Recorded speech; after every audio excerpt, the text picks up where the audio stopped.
All right, so from coaches to casuals, grassroots to the league, this is Open Gym. We got a good one this episode. Y'all see who in the middle. Y'all see who's on the couch. It's not a lot of people that can say they won a Peach Jam. Yeah. They can say that they won estates. Yeah. They can say they won Made Hoops, Yeah. a Junior Phenom. Yeah. Like you could just keep running it down. Nonetheless, we got Ed Cooke in the building. Ed, give him a quick intro. Who is Ed Cooke? A father, coach, developer, mentor, whatever comes with it, man. I'm with it. Of course, that's a humble intro. I imagine the guys that they'll love to know a little bit of, I guess, a bit of like, if you can give us a quick like minute and a half of Ed, what he has done, what he has accomplished, where he came from. Yeah, come from west side of Charlotte, Tuckasegee and Inley Park to be exact. Okay. Played high school basketball at Hardin, football, basketball. Okay. Played JUCO out in Cali, Oxnard College. After that, man, just kind of, I had a kid, so my oldest daughter. So I came back home, just was on my daddy motion.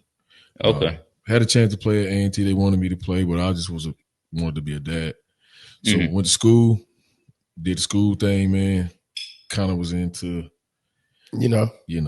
Everything. Yeah. I got you. You was an addict? Yeah. Oh yeah. So you live a life. So man, you live a life. Yeah, just for sure. try to be a young dad, still trying to fulfill, obligations. Mm-hmm. And then just kind of went off from there, bro. Gotcha. All right, you said you went to Cali, Oxnard. Yeah. What got you all the way on that side of it? That's a long way. Yeah. JUCO's all over, but you went all the way to Cali. So coming out of high school, recruitment was kind of low because of my grades. Okay. So my dad was like, what you want to do? And I was like, only thing I know is the other side. Mm-hmm. Yeah. So he was like, nah, we're not doing that. Mm-hmm. So Yeah. let's go do something else. So he used to work with a guy that brother coached out there. Mm-hmm. So he's like, man, I need a favor. I need to get my son kind of out of a situation. Yeah. So he was like, send him. So I ain't want to go. You're talking about that's a coaching 16, 17, jumping off the porch on another level. Yeah. You enter another environment, man, that's kind of treacherous from where we from. Mm-hmm. So I just took the gamble, man, took the risk, went out there, enjoyed it, kind of just handled business, did what I needed to do. Mm-hmm. And honestly, man, if I knew what I knew now, that would have been my move.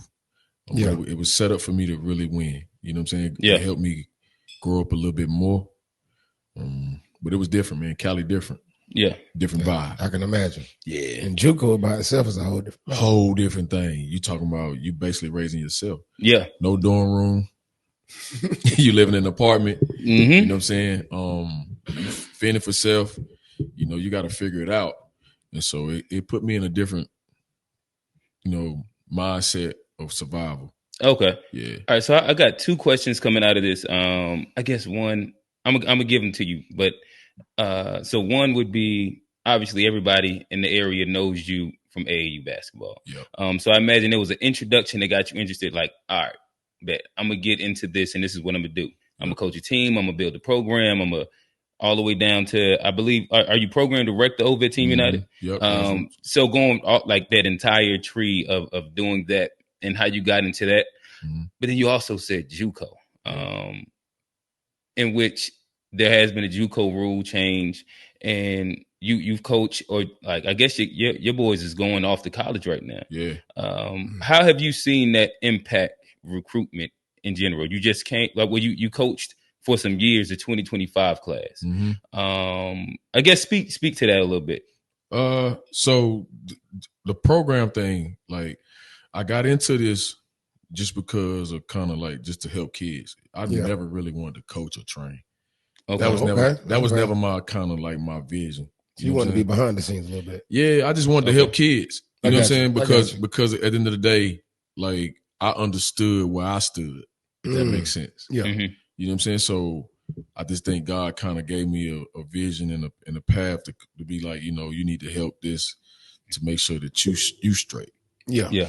So it was like a little personal fulfillment that I kind of wanted to do, man. Just deal with kids, make sure they was not going down the wrong path, giving them opportunities that we kind of didn't have growing up. No, that was dope. So it just led to the basketball. Basketball is kind of what I knew. Mm-hmm. Yeah. Right. So it was like, well, you can't be hypocritical about things. You got to be able to show these young boys, especially nowadays, kind of another motion or another solution. You got to come with solutions. Yeah. You can talk all you want to, but some of the stuff you're gonna say to them is gonna go against the kind of what you did. Yeah. And you can't do that unless you give them a solution. There you go. You gotta have a solution. Yeah. So I was like, well, let me try a whole nother way. Let me get into the basketball thing. And once I seen it, man, I just kind of ran with it. Wasn't nothing that I kind of studied. I don't really study this. It just kind of, I prayed about it one day, bro. God gave me a vision. And ever since then, that's what I ride off of. So got into the training thing. I was coaching the 2019 team with Juwan Gary, BJ Mack, JC Tharrington, all those boys. I was patting them too, right? Patting them. Yeah. Pat came later that year. Man, okay, yeah. You see what I'm saying? So that kind of got it started, right? Yeah. But before that, though, before I got to Team United, I had some younger kids that I kind of was independent and just was putting some things together. And then that's when Sid kind of found me. It was like, listen, But you was playing CBC tournaments? Yeah, that was my only year playing CBC, bro. You remember that? Yeah. Vince. Yeah, Vince, bro. Vince, Yeah. Vince kept the tournaments popular. So he kept something going on for that independent type of stage to where if you wasn't really AAU, you wasn't on, a circuit, there was something that you could have kids doing every single weekend for the low. Yep. Keep them playing, keep developing. So it was the work, man. You know what I'm saying? I already know, bro. And that's kind of what I believed in. You know what I'm saying? Like it ain't nothing but work. So I had a little inner city kids, threw them in the mix, and then that's when Sid came and found me over at JT Williams. It was like, listen, oh damn, okay, we heard you got something going on. What's up? And so I was like, man. At first I was rebellious to it because I'm really kind of like individualist. Yeah, I already know. I'm sheltered. You know what I'm saying? Like I just believe in what I believe in, and I really at the time didn't really trust nobody because I knew why I was doing it. Yeah, you know what I'm saying. So if you ain't on what I'm on, I might not came mess with you. There you go for sure. So damn, like the more you talk, the more questions that come. So it sounds like how many years of experience did you have before you got that? Because the Pat team, that was your EYBL team. That was my EYBL team, and they won Peach Jam, right? Yeah. So before that, so that was the year. The year I had Pat, that was the year we made to Elite Eight. Okay. Before Pat came, we made it to. So you had them for a while. Yeah. Okay, so but he had the age group. That's what I'm saying. I had the age group for a minute. Yeah. Pat kind of came late. Actually, in middle school we had cut Pat. Oh, all right. So you he didn't come back to me to 16s. So you grabbed this group in what, like 7th, 8th? Yeah. So all right, I had my independent situation. Okay. Yeah. Going into the 6th grade, I went to United. Yeah. And once I went to United, I ended up getting BJ, JC Tharrington, Khalil Robinson, Juwan Gary. Yeah. Christian Brown. I don't know if y'all know him. Yeah. From Columbia. All these boys from Columbia, right? So I had them. Pat came out, and then he didn't make the team at the time. So he ended up playing up with Jacoby all those years. Okay. Came back to me in 16s. But that team was like really good. You know what I'm saying? Outside of the pieces I had, Shalik Campbell that went to Myers Park, like all those boys. So we just ran the table that way. And then we 15s, we made it to Peach Jam Championship. We played Balsic. At the time, it was like Team Florida. Team Florida, yeah. Team Carey, all them boys. Yeah. Yeah, so we just made the run with that, bro. And then I got Pat 2 years after that. He came to me mid-16s. But Pat always played up. Yeah. Because that's why everybody thought he was older. I thought Pat was graduating. He was like, nah, bro, I'm going to 10th grade. One of the youngest ones, man. I thought bro was going to college. Bro, what school you going to? West Charlotte? Yeah. Yeah. Now, what's crazy is that, like, so his dad, like Pat lives 3 houses down from where I grew up at, Rushwind Drive. And so like his dad was like my first coach. Okay. And like I remember Pat and them just hooping in the street. They didn't really come down, go to like the park and the court with us. But like their dad had them out in the court, out inside just the street. him, Kobe, Eddie, like they all used to just be out there. And I went to college, came back, and now he like this. Yeah. And I'm like, oh damn, like it's a problem right there. When he didn't make our team in the 7th grade, he was probably about 6'1". Yeah. He just at the time, he just wasn't tough. Yeah. Right. So fast forward 2 years. Think about saying that Pat not tough. Yeah. Fast forward 2 years down the line, he about 6'6". Yeah. Skill set crazy. He always had a good skill set, man. Mm-hmm. And a good IQ for the game too. Yeah, though. he always had that. Game, He just the physicality of the game and the mindset and the mental, it just wasn't there at the time. But he got it though. He got it late. I told him 17s. I said, man, listen, you can be $1,000 maker, you can be a millionaire. It's all in your mentality.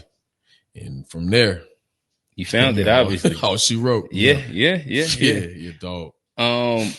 So I guess where we at right now, again, I'm kind of just picking your brains a little bit. There has almost been like a brand, and you use the word tough to describe a bit of what you was looking for. What makes, what they call you, Mr. 2200 Ashley Road, a Cooke kid, a Coach Cooke kid. I've heard a couple coaches, program directors be like, all right, that's a Cooke kid. Yeah. They have like specific characteristics. You know when you see one, for sure. They tough mentally. It's about the mental thing with me. I don't really care about nothing else but your mentality. I can teach you everything else. You see what I'm saying? The offense of the game. Yeah. You know, if you mentally tough, I know you're gonna defend. I know you're gonna box out. I know you're gonna dive on the floor. I know you're gonna do the small things. I preach small stuff. You know what I'm saying? Just because that's just what I believe in as an individual and as a man. Like, big things ain't gonna ever happen if you don't commit to the small things. It's the mosquitoes in the jungle. They ain't the lion, tigers, and bears. It's the mosquitoes in the jungle that always gonna get you, baby. And that's what's gonna eat you up, right? Every single time. Because you overlook it. Yeah. And so I understand business. You know what I'm saying? I understand next level. I understand what's ahead of me. So you got to accomplish those things. So the kids I put out here, you know when you see one, you know where they come from. They just tough-minded kids. Yeah. They're willing to do the extra things and the small things that don't nobody else do. Gotcha. And I guess that can lead us to just the general question. So in building that, there's culture that comes with it. Yep. So Wayne, Ed, when you get a group, you get you have a full program, but just a team. We'll just put it at team right now. Yeah. When you get a group of kids, what goes into the culture that you're building? Personality, humbleness. I believe in that big, right? I say a sense of competitiveness, an intense mindset to never want to be inferior. We always want to be on top. You know what I mean? Like when you get an individual that hates to be inferior, and people may say it may be a sore loser or whatever like that. Like, nah, that kid is just competitive. I used to hate when parents were like, oh, nah, they just baby cry. Nah, it's a difference between a kid that's crying versus a kid that's passionate about it, that has a love for it that you embrace and that you love. Because, I mean, it also comes from just the way we played the game. I'm pretty sure, like, the way you coach it, the way you teach it, the way you embrace the kids is a lot of what you did yourself as a player. So the same thing with me is like, it's a mentality of you're not going to get the best of me. It's a competitive mindset. It's a more so that I'm out here. I don't care what your name is, where you come from. I'm here. Yeah. I'm going to be here. Yeah.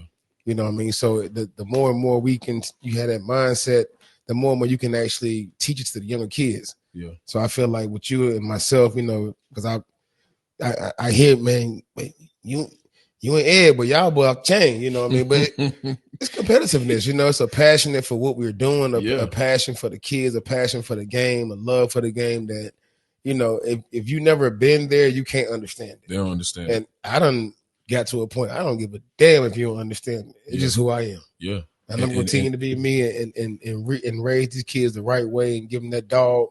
Yep. If they want to be around it. Yep. It's the purpose, man. Yeah, for sure. You know what I'm saying? Like, that's the biggest thing. You got to go in this thing with purpose. And I tell all the kids this, like, you don't got no purpose, you ain't going to never really be successful because you're just doing it in vain. You got to have a purpose. You got to have a why. And I only can speak on that just because I was given my purpose and shown my why from, the man upstairs. So yeah. After that, man, this thing became easy. You know what I'm saying? when you had that trust in the Lord, bro, and you had that, and you trusting where He's leading and guiding you, and not fighting it. A lot of times we fight that path. We fight because it's not the most luxurious path. Yep, there you go. And you got to understand this too, right? Like you just said, you're gonna have a path take you right, left, up, down, but you might as well find the path that the person know where we going. Yeah.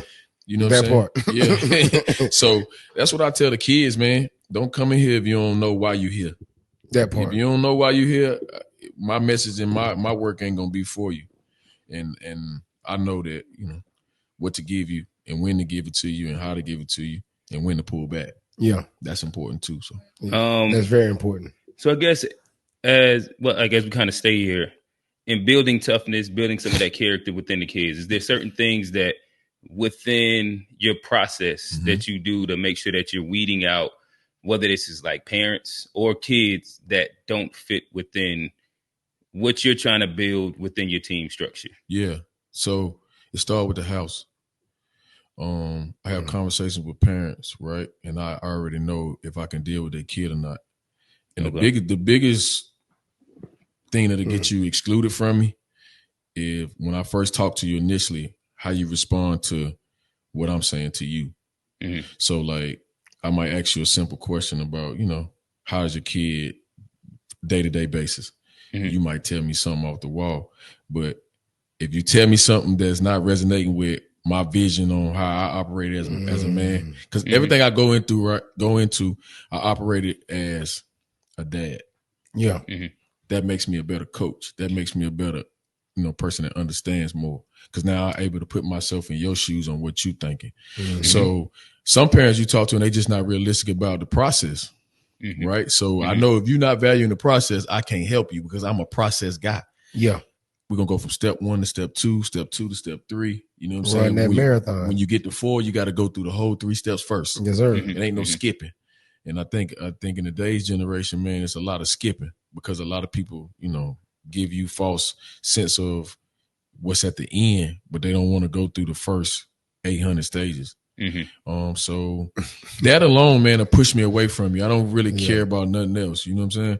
But now if I get a parent and I talk to, and they with the process and they be like, you know what? I trust you. After over a certain time, I'm gonna allow you to be you, and whatever come with you being you. That's the best words you can hear. I'm going to trust you. That's it. With my kid, if you get a parent to trust you with their child, then that definitely leads to an opportunity for your child to grow in a way that you never may have foreseen it yourself. Mm-hmm. A lot of times the parents want too much basically for themselves versus for their kid. Like I always talk about this thing, we went through stages before, like, a kid loves the game, likes the game, loves the game, commits to the game. But then that next, that pivotal stage is investing into the game.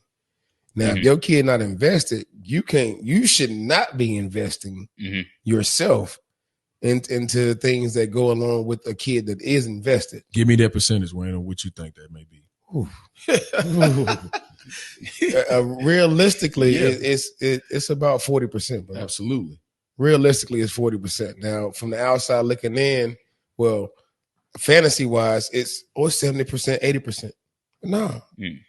And when you get down to the nitty-gritty, I think 40% might be high still. 40% may be high. But the reason why I say 40% is where it's at now because you have a lot of, I call them lab babies.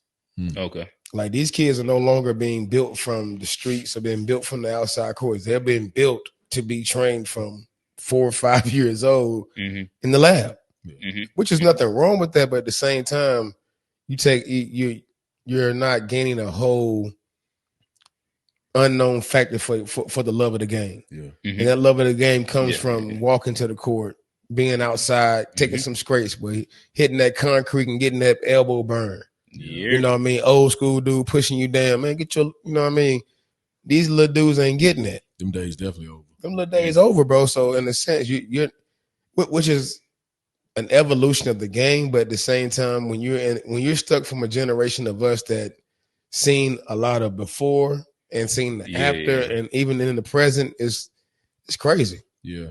Yeah. No, I was just talking. Matter of fact, we was leaving the Rock Hill.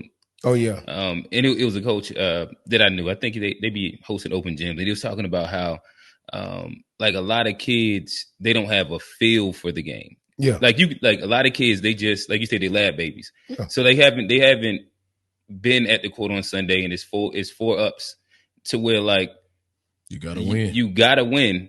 And you got backdoored, and nobody's gonna pick you up, and you really gonna sit for a while. For sure. And like that in itself is its own learning lesson. But then just being out there with the old heads and just actually learning the feel for the game, being able to really read it and not having everything like completely structured to the sense that you're robotic. Yeah. And I agree. I think that's a bit of a piece of what's missing.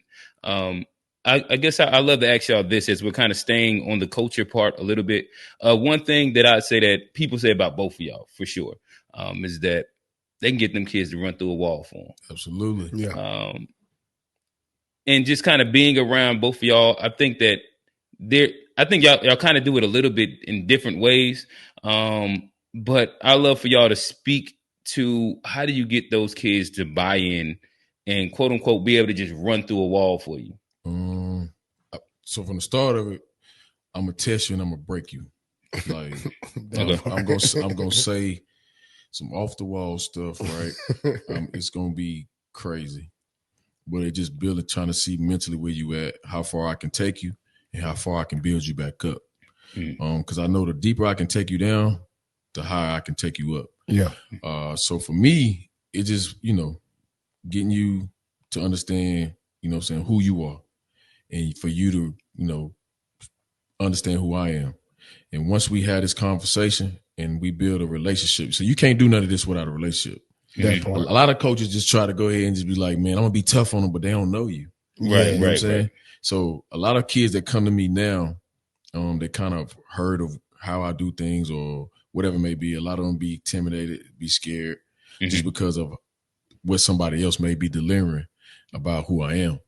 But half of the time it be false anyway. Yeah. You see what I'm saying? So once you get in the gym with me, we just go through a series of things and I make whatever my first time seeing you is going to be your toughest time with me. For sure. You know what I'm saying? Sure, yeah. And then I'm able to tell your parent, go deliver the message to your parent, like, you sure you want to invest into this situation? Because this situation is kind of unique, but a little different. It's going to make you better. Yeah. You know what I'm saying? And that's a given. So once we get to that point and we break down, the beautiful part about it is just spending time with them, caring on them, loving them. You got to have a balance, man. And that just come back for what I said before, just being a dad. You know what I'm saying? Like, you got to know how to love. You got to know how to, you know what I'm saying, be that provider. You got to know how to be that security.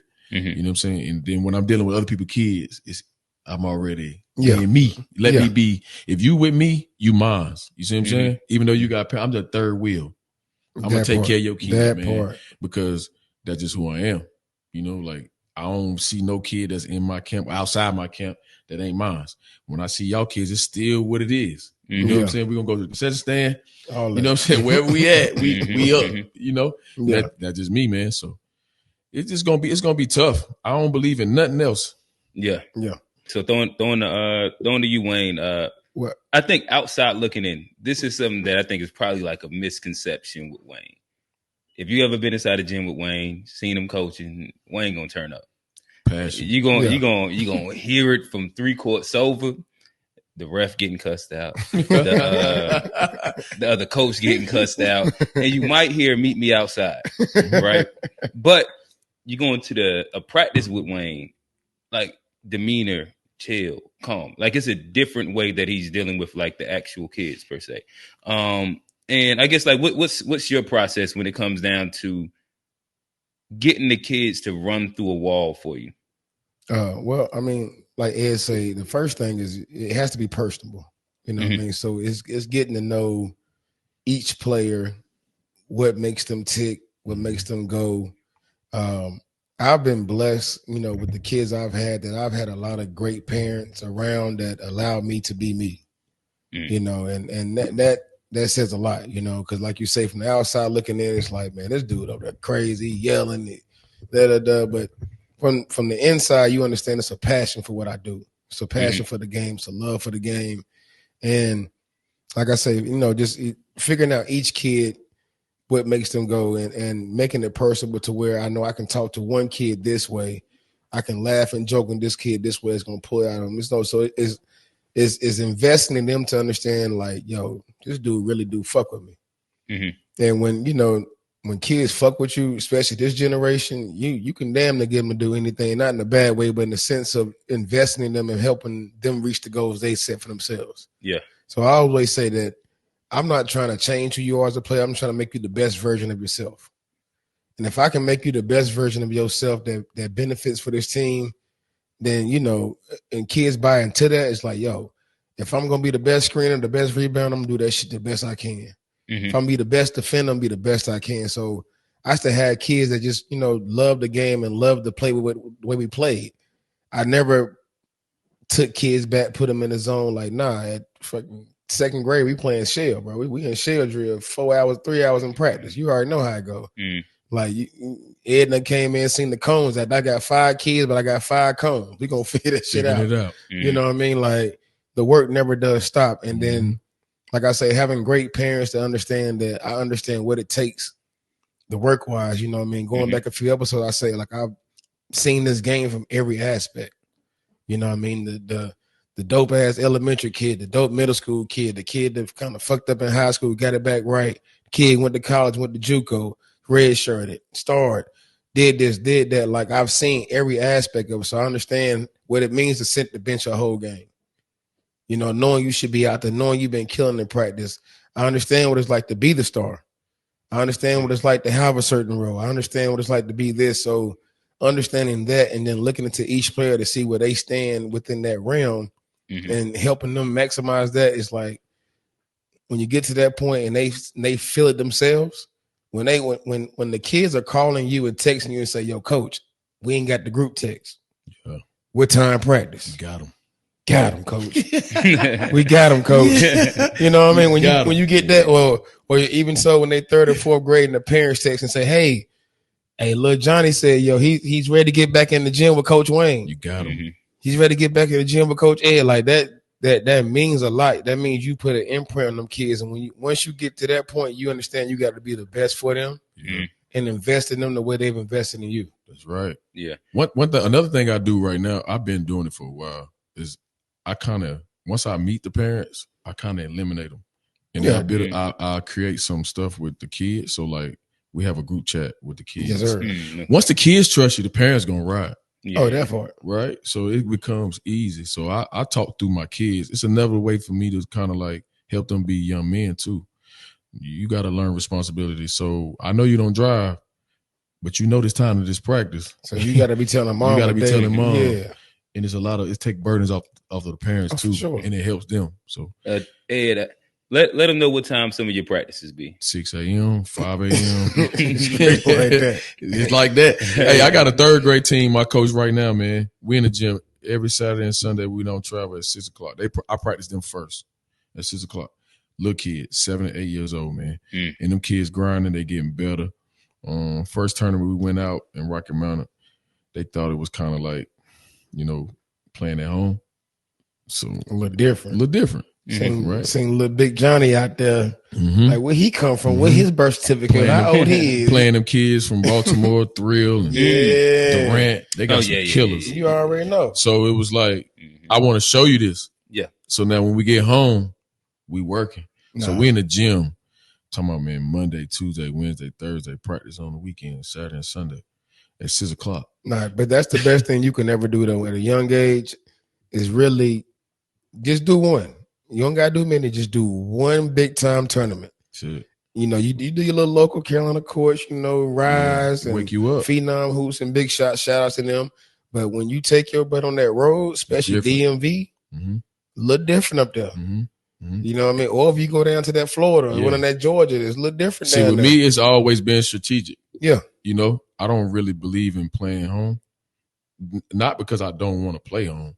It's just because I already know what's at home. And you get a false sense. You get a false sense of what it is. Yeah. So let me go up this road and show you what's up this road.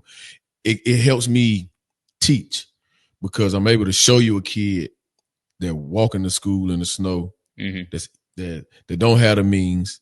His shoes may not look like your shoes. His socks may not look like your socks. He coming in here with the coach. He don't have no parents. Yeah. Right. You coming in here with both parents. It's a different environment everywhere you go. So it helps my message be, more clear when I come back home and I'm telling you, don't sit on a video game all day. Or your parents are bringing you to my gym every day. Yeah. You know what I'm saying? So it's just different, man. Different methods that I try to throw out there to build an environment that I have right now. It's been working. So to carry on to with that point, so we've had parents ask us, so why do you take kids out of town so early, so young? You know what I mean? And that was a great response to those questions that have been asked, in the comments, because, I get a lot of people be like, man, why y'all going way up? That ain't number 8th grade. Me, 8 years old, 39 years. And you're right. Now, I feel like you shouldn't be doing it, but so much. But I also feel like there's a fine line, especially when in a big city like a big basketball state like North Carolina, a big city like Charlotte, which is basketball heavy, football. You really have to step outside, because a lot of times parents get a very false sense of what it is. Yeah. Especially with so much of the social media that allow, people ranking kids before they come out the womb. Yeah. It's like, they 9 months years old and she ain't even had birth yet, but he number one kid in the nation because he was born in, by the Hudson. He was born September 2nd. He was born September 2nd. He got a perfect birthday. You know what I mean? But taking that trip, especially when I say when you go into especially where we're located in North Carolina, when you take that trip to the DMV, when you take that trip to Atlanta, you take that trip to Gatlinburg, Tennessee for that Rocky Mount. Those were all measuring sticks to see exactly where we are in our class as individuals, even me as a coach. Yeah. You know what I mean? So that's the answer to a lot of parents being like, man, why y'all travel so much at a young age? Because it's calculated. It's calculated. And it's also sometimes for you parents, because a lot of times y'all get that false sense yourself, like, my kid hit 7 threes in the rec ball game. Baby, they playing against kids that have to play. But that's what separate me, right? Yeah. Because I believe that I'm an environment person. Yeah. Like, winners hang with winners. You're a product of your environment. Dogs run with dogs. So I know that, and it's no knock to my city nor my state, right? But at the end of the day, the platform that we have created inside our city and inside our state really ain't as strong as others, because all the kids are the same. You know what I'm saying? So like, when you go to Baltimore, you got inner city kids, you got suburban kids, right?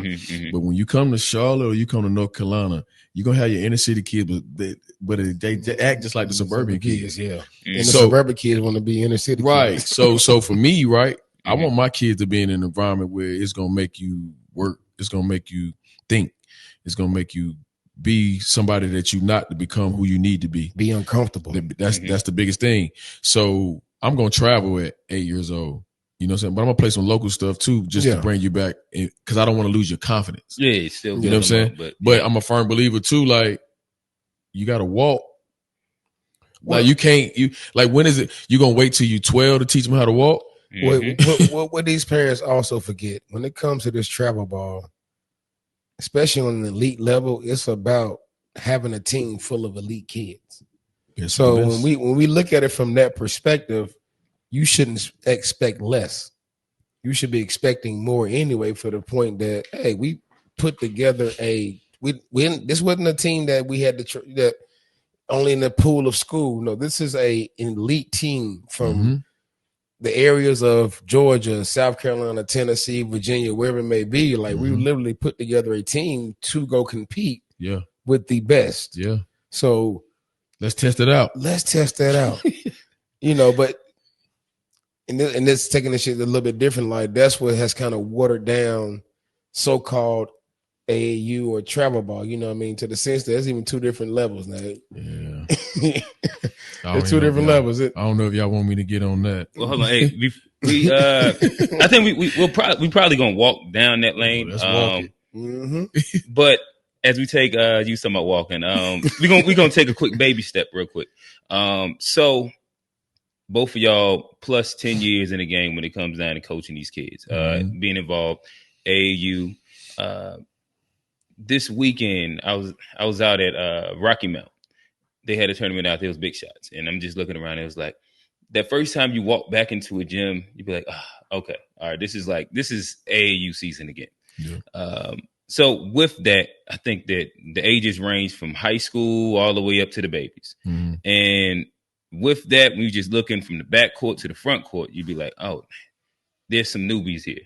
There's some new guys that's just jumping off the porch, getting into this coaching. I'm going to ask y'all, what two pieces of advice you would give them? What are some important things that they should think about in practice? Mm-hmm. And then as a new coach, what is something important for them to pay attention to when they're on that sideline for the first time and a game moving really fast and them, I'll toss it. Ed, what is two pieces, practice and game for a beginner coach? For beginner coaching practice, make sure you're teaching the principles of defense, period. That part. When things get sticky, you got to know that you got to be able to just get a stop and do what you need to do. Mm-hmm. Offensively, I don't care what level you at. When you're a newbie, kids are going to test you as far as them being them. You're going to always hear, I need to be me. I can score this way. I can do it this way, right? But if you got to have some type of foundation, so you start from ground up, which is defense. On that sideline, if you're a newbie, you got to make sure that you're able to control your emotions. Yeah. Because those kids are looking at you. They're testing you at that moment to see what you're made of, to see how their leader is going to move and operate, and they're going off of your energy as their leader. So if you over there and you're new to it, you don't know. You don't know, right? Yeah. But that just come back down to you being you.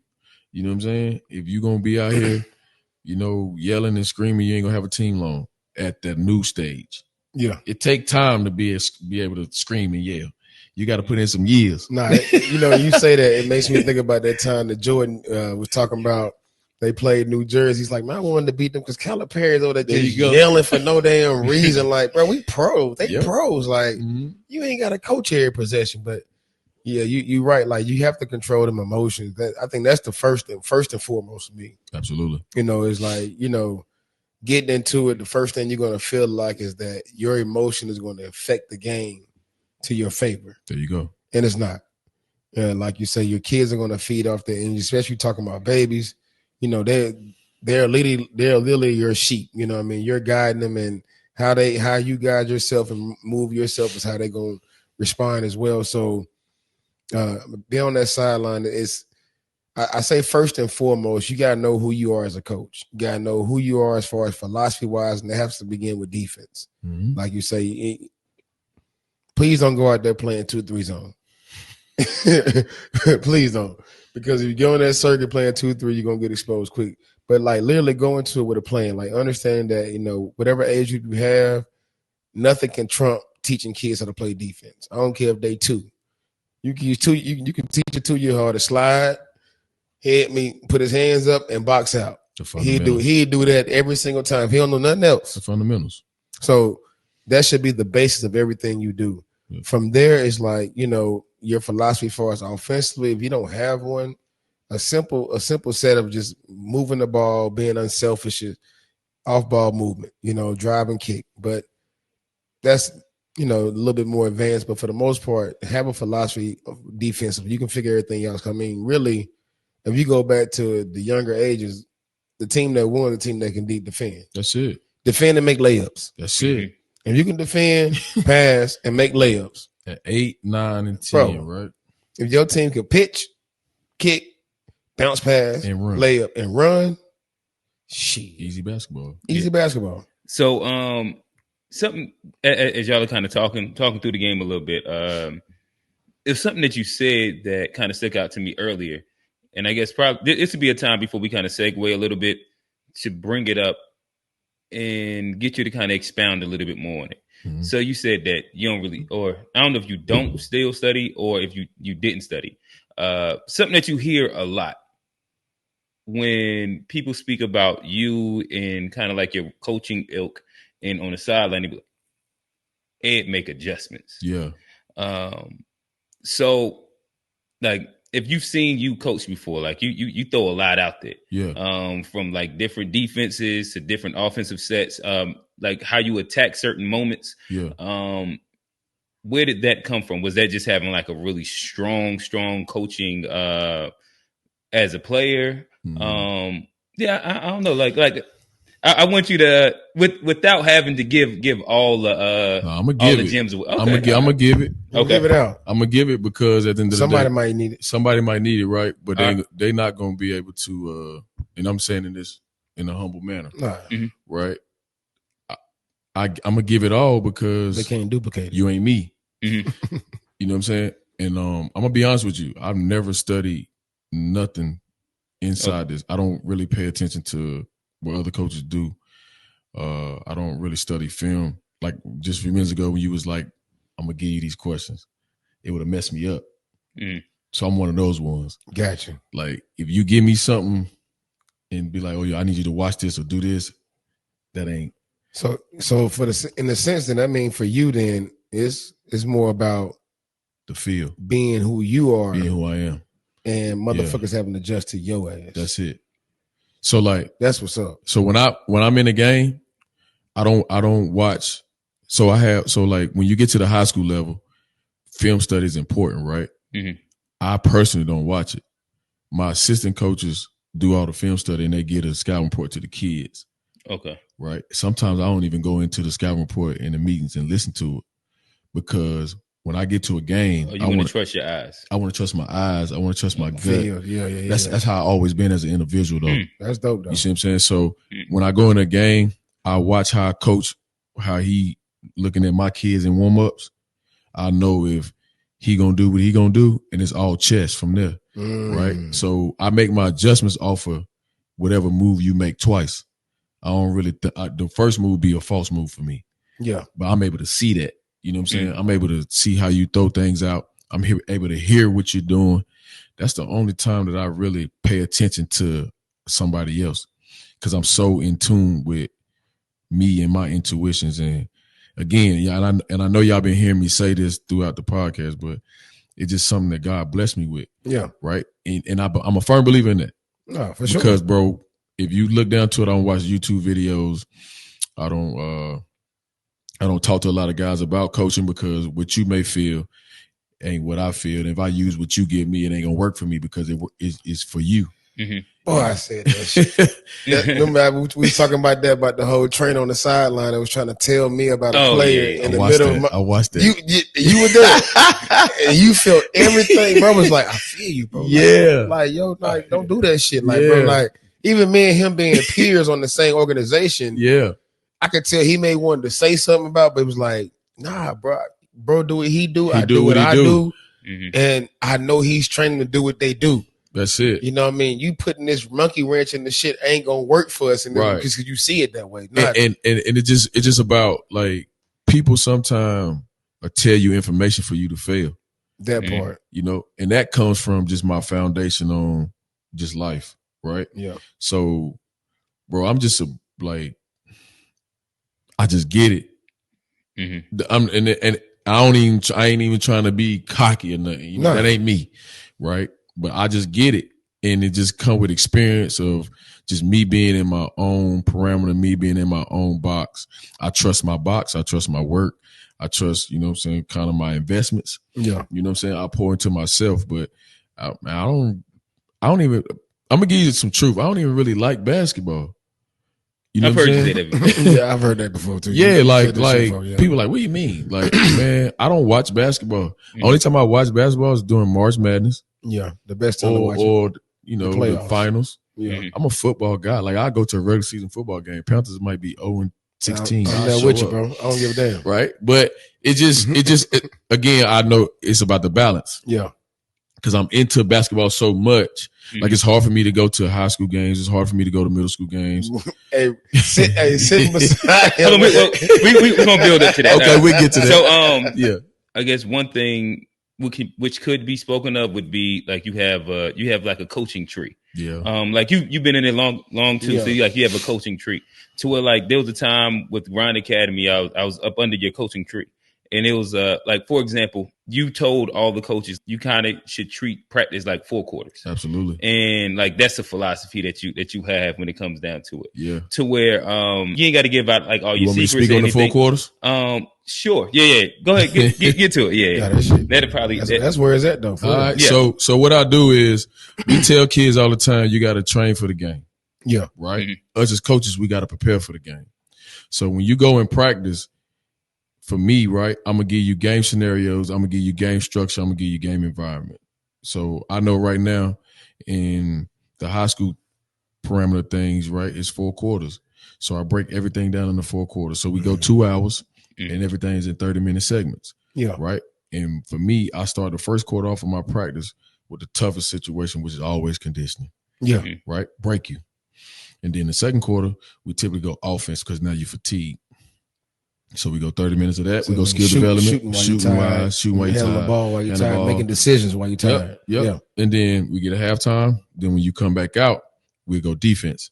All right. So you go slides, whatever defensive principle I want to preach that day, or what kind of we kind of want to see, what we want to hone in on. And then the last quarter is broken down into 15-minute segments. The first 15 minutes is typically back like more like the shell development. Yeah. Defensive minded, right? And then the last 15 is situations to try to hone in everything you try to do. Drills here, 3 minute down, you up 5, down 7, up 4, and there go your 4 quarters. Yeah. You see what I'm saying? Mm-hmm. And it's always been something that I've done. You know what I'm saying? It shows preparation, it shows planning, it shows, structure, it shows foundation, man. And it makes my kids better. Yeah. No, I dig that. I'm gonna try and throw this question in for Trey. Trey, it's one of our guys. He's not. Guy. Yeah, he wasn't able to make it today. It would have been a monkey wrench in this mother. That's my guy if he was here. Yeah. He said, his daughter was ill, so get well, shorty. But I remember so Trey was the first guy that told me about you. Mm-hmm. And I remember when he was speaking about you, he said that, like, I just like sitting in and watching air practices. And there's certain things that he sees that I don't see yet. Yeah. And that could be like the second rotation in the shell, that XYZ. And, as a beginning coach, the game moves so fast. So that you don't, it's like, damn, how's he seeing it? Yeah. Or, I ain't going to give away all your secrets, but he was talking about like certain ways you kind of disguise defenses and different things like that. Where did you get some of like, with make it almost clickbaity. Where'd you get those eyes? Like the eyes to be able to see that, the eyes or the mind to be able to kind of really be a defensive mind. I know you said that you don't really watch the game like that, don't overly study. Yeah. It just come from. Is it like an experience thing? Like you really kind of. I mean, so I remember I spoke to y'all about situations before basketball. It just my intuition and kind of observance. And so when I got to the basketball side of things, it just I'm always aware about what's next. That's how I live life. Like if we talking about right now, you get what I'm saying? We gonna fail because we already in the moment. Yeah. So when I teach the game, when I see the game, I always try to, okay, well, if we do this right here, what's next? And I got to be able to help these kids understand what's next. So I always show them, you gotta be prepared for the next situation. You know what I'm saying? Because if you're worrying about the situation that's in front of you, we're going to fail because you're never going to get to the next, second, and third situation. So it's just something that, again, man, it just come with, me just being inside the game, me being a student of the game as in live moment. I'm real big on that. And I just get it, man. You know what I'm saying? And I think that's kind of, a lot of people be intrigued with that. Yeah. So I guess another question as we start kind of like like I said, baby steps. We're gonna continue kind of walking through because again, like you do wear a bunch of different hats, and program director, coach, dad, trainer, and it all blends to make who Ed Cooke is. So yeah, I guess this is something that a lot of kids, a lot of parents is gonna want to know. Same with you. You on the girl side of it, but they're gonna want to know tryouts. Right now, this is especially if we're talking about high school, circuit ball, EYBL, 3SSB, Under Armour, New Balance, Puma, whoever you decide to be with. March is a lot of it is tryout season for them kids. It's not handpicked, and they're wanting to know like what does it look like, and even more for you because you coach amazingly, like high school. Middle school and the babies and the babies. So you have tryouts on all different levels, and I imagine you're looking for different things. So for both of y'all, evaluating talent. What are y'all looking for inside tryouts? So it's levels to everything, right? So let's speak on the high school level first. Okay. And I'm real transparent and honest about it. You should be, because a lot of people are not. They'll tell you, "Oh, we're gonna have trials, and we're really looking for such and such and such a trial at a high school level." They're lying.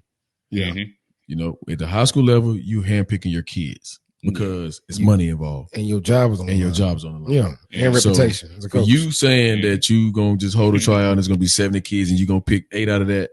That's not truthful. No. So let me make that clear. You may pick 2, and they didn't summer ball, fall ball, might. Right. You see what I'm saying? You already know what you're doing because you didn't been outside looking. Right? Because when you get to that phase, you'll have a tryout for community purposes. Because you have to. For the brand. Right? Mm-hmm. But really, like when I get to my high school trials, man, I already probably got 8 kids that is already with me. Sold up. Because you got to ride with kids that you trust. Because when you go on these jungle, I call them jungle trips. Yes, sir. Because it is treacherous out there. You know? You got to be knowing that you got some guys is with you that you can trust, and you'll say something to you and they won't break with you emotionally. In the moment. Yeah. So you'll have a tryout and you might find a diamond in the rough, right? So one thing I'm big on is I like to help everybody, you know, so I might have a tryout and it won't even be for me. It'll be for y'all got a situation, right? Me and Trey talk all the time about this. Like, he'll hit me like, bro, whatever you don't need, send my way. Trey big on that shit. Like, right? Hey, and I'm real about that. Like, and he's real about it too. He's like, whoever can't fit, real. But the fact that they even came out to put someone on a level where they can actually, he can mess with them. Absolutely. So in a sense, I'm all for it as well. Like we talked about it before. It's like it should be hand in hand like that. Yeah, we should be able as a conglomerate of coaches, programs, whatever we're doing, putting the kids first and understanding like, I had a whole bunch of kids come out. I already got my 9. It ain't like but that. I got 2 more right here that would be perfect for you. People don't think like that, Wayne. They don't. And it's sad. It's sad because it's more so a personal thing, not necessarily a kid thing. Like, why wouldn't I not saying something to you? Why? I mean, people call me all the time. Like I feel like I should be getting paid for as much consulting I do. And you should. But I'm an advocate for the kids, though. That's all it's about. I'm all about finding the avenue for a kid that benefits them to be the best. Like a parent to call me, "Hey, coach, that ain't your avenue." And be honest with you, he's not going to develop. And it go back to the levels, though. Like, so at the high school level, that's how we operate. At the middle school level, I like to have a tryout because I know that I want to get a kid that I'm able to develop for 2 years to go into the next. Now, what's been tricky for me over the last couple of years is I've been getting my middle school kids at 6th grade and they've been staying with me because we've been successful. Like, I kind of been running middle school basketball for shout out 2028. You didn't have to run. 2028 squad was probably the best middle school team around in a while. No, they was tough. I got my 29 group, right? That little group tough too, though. Tough, man. They tough. And people be like that group. People be like, "Oh, you think they're gonna be better than 28?" And I was like, "We're in different areas. Like, I got 10 kids right now that's on my 29 team that really compete on the defensive end. My 28 team just was gifted far as the IQ of the game and knowing when to turn it on and when not to turn it on. And they kind of the flaw about them was they got bored a lot because teams was never really in the game. Yeah, but that's my fault as a coach. Go back to the preparation, not preparing them for games like that, right? So that's how we do. And it's hard to though. It's hard to prepare for a 40-point win. Yeah. Knowing that in a sense we should really win by 70, but I got respect for the game and respect for that coach. Like there you go. I want to keep coaching my kids so they don't lose that edge. There you go. But at the same time, I have respect for you. There you go. I have respect for the game because I don't want to be on the flip side because we all know. Yeah, how it go. As much as we may win, that thing can easily flip on your head. So easily. I know that, right? Yeah. It might not be with that group. It might not be with that group, but I'm just saying it might be with another group. We just saying in our coaching prowess with it. We don't have moments where it don't flip on his head. We're like, shit. Yeah. And I like it's just a respect that you gotta have for your partner, no matter how much competition is on the table, right? Yes, you just gotta respect it. So I respect it. And then with the third grade, man, I take any kid. Yeah, because I want to have kids in the gym. Them little dudes tough though. That I can, what I'm saying, that I can groom, that I can love on, man. And that's what it's about. That's what it's about. At that age, it's about loving. It's about the balance, man. Yeah, and, and I'm gonna be honest with you. Going into this year, coaching the third grade group is my first year going back down that far in a while. Yeah. And I had to like readjust my mentality a little bit on how I was dealing with them because I still was dealing with them how I was dealing with my middle school, high school kids, right? Made a mistake with that. I want to do it, bro. I want to drop back down to the babies and just see if I can still do it like that, bro. It's fun.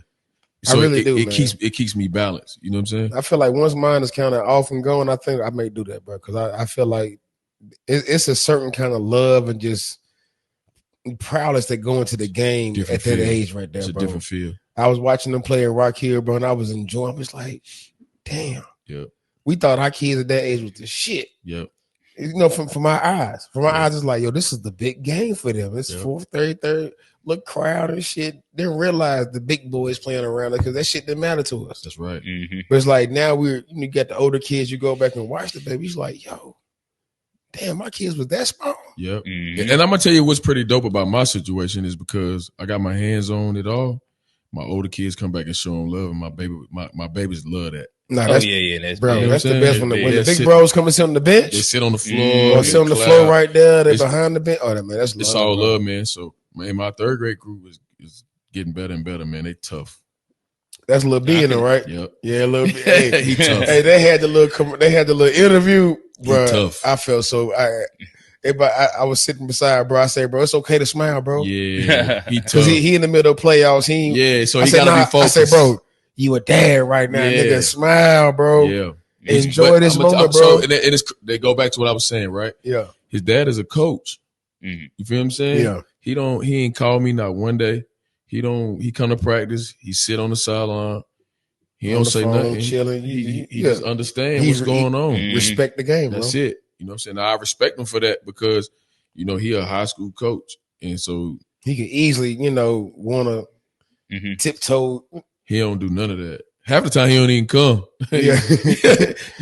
But that's probably because of that. It's like, I'm staying out the way, bro. I get it. I totally get it, man. But it's cool. All right. So again, like I said, we taking steps. You mentioned high school. Mm-hmm. So there's almost been a bit of a running theme with the podcast where it's kind of like a juxtaposition of AAU and high school. Yeah. So you've actually done both. Mm-hmm. Like you've coached at the high school level. Yeah. You've coached at the at AAU at the highest level. Mm-hmm. Wayne, same difference. Yeah. You've coached high school. You've coached AAU.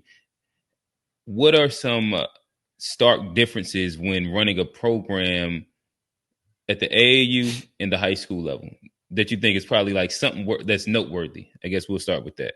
The restrictions, man. Okay. Yeah. Like high school sometimes strip you of trying to be who you are. And when it get to that point, I can't rock with it. That's why I haven't done public school yet. Like you can't tell me if I want to go out here and a kid is down on their luck and I can't spend my money on them to make sure they straight. That's against my religion. I'm going to do what I want to do. Yeah. You see what I'm saying? And I think if somebody need help, I'm going to help them. Why not? Why not? That's why God put me in this position. Yeah. Right? So that's one of the reasons that kept, because it's so much eyes on you. You know what I'm saying? And one false move is infraction on what it is, and then now your whole team gets suspended. Fined, and you talking about right. So if I'm coaching public school, we're gonna be suspended a lot. You know, because I'm gonna do what I want to do because I think that I should be able to, man. You can't tell me that you some type of leader or some type of person that is out here to help people and don't help. Yeah. You know what I'm saying? Yeah. And I'm not saying everybody need help, but it's some kids in some situations, man, that you got to be able to dig out that hole and save them. Yeah. And that's what AAU allow you to do sometimes. Mm-hmm. You know what I'm saying? Like AAU allow you to continue to be you, do what you want to do for them. They can come stay with you because you're dealing with kids that need help sometimes. Yeah. Man. And I think that piece get missing. But high school, man, I don't know. It's tricky. That's why I stay away from it. Nah, I mean, it's a real big difference between the high school, the AAU, and everything like that, because more than anything, like you say, it's the restrictions. But AAU gives you a freedom, you know what I mean? And when I say what a freedom is, it's more so like you can put together what you need to put together to benefit each of them. Yep. To where like high school, you're limited to where your pool of who's at that school, which may not be the best pool. So competitively, you're kind of crushed at times, which I know someone be like, well, that comes in your development of kids. Yeah, that's true. But it's also a certain mentality that comes with kids that play AAU, especially on the elite level. Yeah. You're not dealing with a kid that you have to fight to want to be the best version of themselves. Yeah. But with high school, you know, in school period, you're dealing with kids that may just play the games to be there. You know what I mean? To where AAU, the investment of knowing that I'm here for a reason. I'm here to be seen. I'm here to get better. I'm here to get to the next level. Yeah. You know, in high school, you may not have that. You may have 4 kids on the whole team of 10 that really want to play college basketball or be a student athlete past high school. You know what I mean? And you got more than that, then you're really, you know, in good terms as the coach. But for the most part, if you're not a North Mecca, Chambers, or West Charlotte, or some of these schools that just people want to gravitate to, you're going to have maybe only 2 or 3 kids that really want to go to school. So your practices are not competitive. Your environment is not competitive to where a kid is feeling it every day like, oh, yeah, nah, this nigga he got called from John Lucas. I got to turn up. Yeah. Like AAU, you talking about it's the elite of the elite, as I said before, and that's what it used to be. You know, historically, we talking about in Charlotte, it was only 3 teams. You didn't make either one of them 3 teams. You played church ball, you played rec ball. See you next year. Yeah, it ain't like that no more. Nah. Shit, I get cut from your team, Ed. I'm gonna go start 3 more teams, goddamn, for real. And I'm gonna take 2 of your players because they my son's best friend. Right. Yeah. You know what I mean? Versus like, well, you really had you really got the best of the best at one point in time. Now it's a blessing and a curse. It's a blessing and a curse for sure. It's all watered down though. It's all watered down. You know what I mean? Because there's no way where, and we I think we can go ahead and take it there to where it shouldn't be 2 or 4 powerhouses in our area that should be competing. Yeah. One on this, one on that, one on that, one on that. And that should be the standard to where, as a high school coach, hey, bro, if you ain't making one of them teams, what's up? Yeah. You know, right now it's like, nah, you can go play with mom and pop. You can go play with uncle and them. You can go play with little cousin and them. And, you know. Yeah. Everybody playing without a purpose, man. That part. It just coming back down to, you know, I think the generation that we in right now, sometimes, I mean, I know we got to adapt to it, right? But it just. Do we? Well, we don't. We don't have to adapt to it. I don't adapt to it, right? But I'm just speaking hypothetically about people. Yeah, for sure. I just believe in what I believe in. You know what I'm saying? And if you ain't making one of these teams, it's really letting you know that you really ain't who you think you are. Yeah. There's so many opportunities out here, right? And I think it's too many opportunities to make people think that you can get to where you got to go. But you can't get to where you got to go if you ain't that person, or you're not pouring into yourself, or your purpose ain't right. Man, that's such a gem. It's a lot of opportunities out here that make people think that they can get where they think they want to go. Yeah. Like it's a false illusion of hope. Yeah. So it sounds like you said restrictions. competitiveness. Is there anything else that you would say between high school and AAU program wise that are just things to note? Well, I mean, you're limited as far as your scope of who you can compete against as well. Okay. Like, I mean, so unless I have that player, I can't, in a sense, schedule an OK, or I can't schedule an IMG if I ain't got a 5-star or a 4-star. You know what I mean? So where I would want to put my kids in the position to go in AAU, I can go travel to like I say, DMV and go catch some smoke. I can travel to Georgia. I can travel to Florida, Dallas, or New York, or Tennessee, or Ohio, and go find some smoke. Versus where in high school I'm limited, especially if I don't have that name. Yeah. So I'm kind of limited to really exposing my players to an environment that they've never seen before, and also eliminating a false sense of security that you're the best because you're good where you're at. You know what I mean? So I think that would be something else to add as far as a reason why I feel like AAU is a little bit more freer, a little bit more appetizing, you know what I mean, versus the high school scene, to where a player can really do more on the scene, and a coach can do more on the scene as well. Especially when we talking about doing something from a player. Like, we've had players we know they ain't play high school and come out and get a scholarship offer based off AAU. And we've seen the vice versa as well. You know what I mean? We're not going to say that we didn't see the vice versa, but we've really seen where it was more unconventional, that no high school stats, but motherfucker average goddamn 25 in AAU. Yeah. You know, so. Well, that's the reason why I went private. Yeah. Because I knew that you can recruit, and I wanted to give my kids an opportunity to get a better education. All the stigmas that was written for inner city kids, I want to kind of change the narrative without breaking the pocket, right? I knew that I could create my own schedule to make it competitive, and it's easy to sell. It's a recruitment process. Like, okay, for sure, we can play this person, play that person, and then it made us better in the conference, and because we playing the smoke. I just believe in, again, environments. Put me in the best one. Yeah. Let me figure it out from there. All right, so I got just one question. This will kind of just piggyback off of that, and then we'll kind of continue walking down the line. So, are we going to see Ed Cooke on a high school sideline again? Maybe.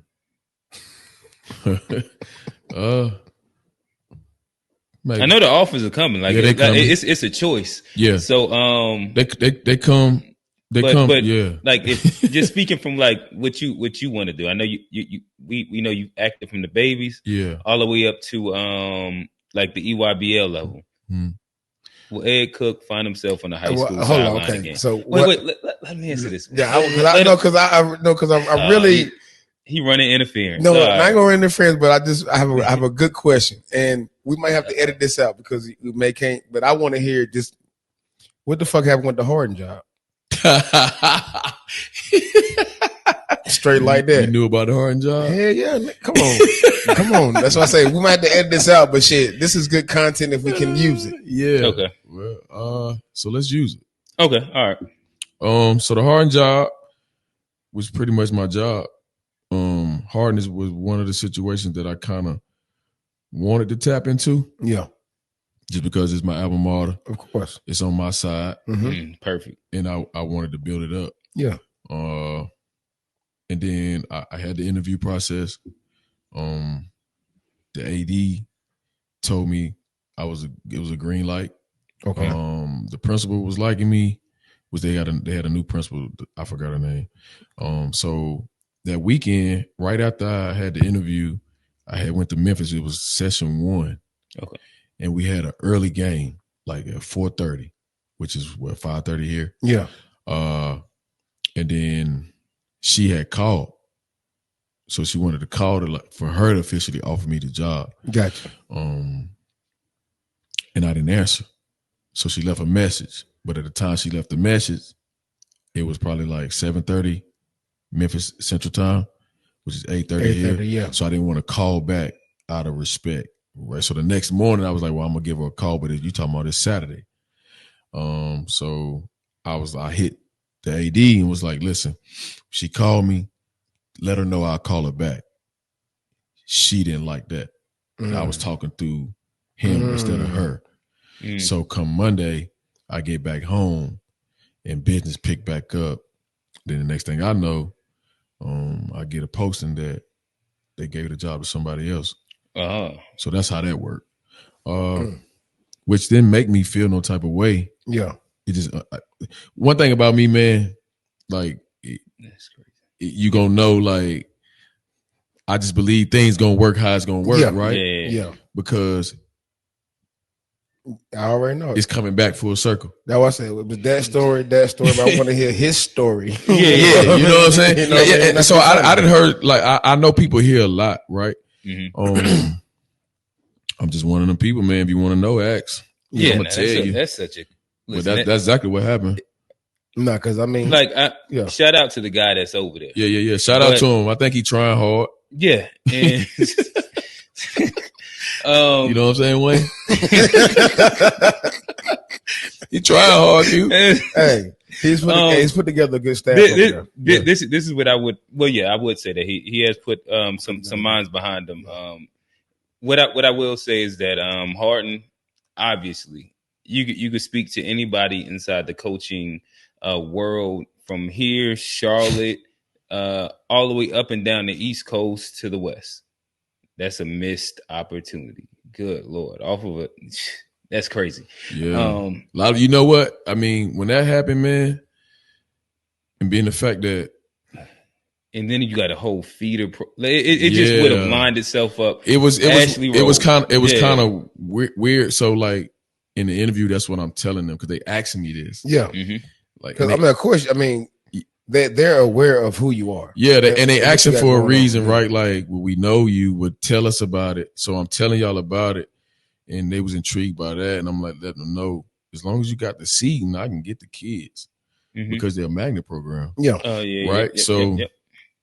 I then, you know, I have to go to these games now because you're in the same conference as my son, and so now I'm on my dad mode, and I think the kind of disturbing part about it with me is I'm hearing things while I'm trying to watch my baby. Yeah. You know what I'm saying? And so I'm chill. I let it go off. Yeah. But ain't nothing you can do about it. Ain't nothing I can do about it because honestly, you know, again, it was a blessing for me because it still gave me a chance to kind of, my business was growing even more. Yeah. I had kind of, you know, Team United was on my back. So I'm carrying that. It just wasn't my time. I look at it. You know what I'm saying? I don't blame nothing on nobody. Nah, that ain't me. I'm accountable. What's for you is for you. For me. And when my time is ready, it's gonna come. Yeah. So, but as far as me getting back, man, I mean, I'm getting phone calls. Yeah. Every day. Yeah. You know, there's a few things out there right now. To be honest with you, though, man. So you thinking like perfect situation? It just got to make sense. It ain't even got to be perfect. Okay. I don't believe in that. Mm-hmm. I just think it got to be ordained. I believe in that. Yeah. Mm-hmm. I don't think nothing in life perfect for me. I just think whatever the man got for me is gonna happen. Yeah. He understand me. We have a conversation every night about what's next. Mm-hmm. Yeah. Me and him. So I'm a competitor too. So I kind of want to challenge myself. Yeah. So like I then went and did the private school thing. The next phase is kind of people like, well, you want to do it at public? I don't got really nothing else to prove on that phase of it. I'm thinking about the girl thing. Did you win at Corvin too? You want to hear about the Corvin thing too? You know me.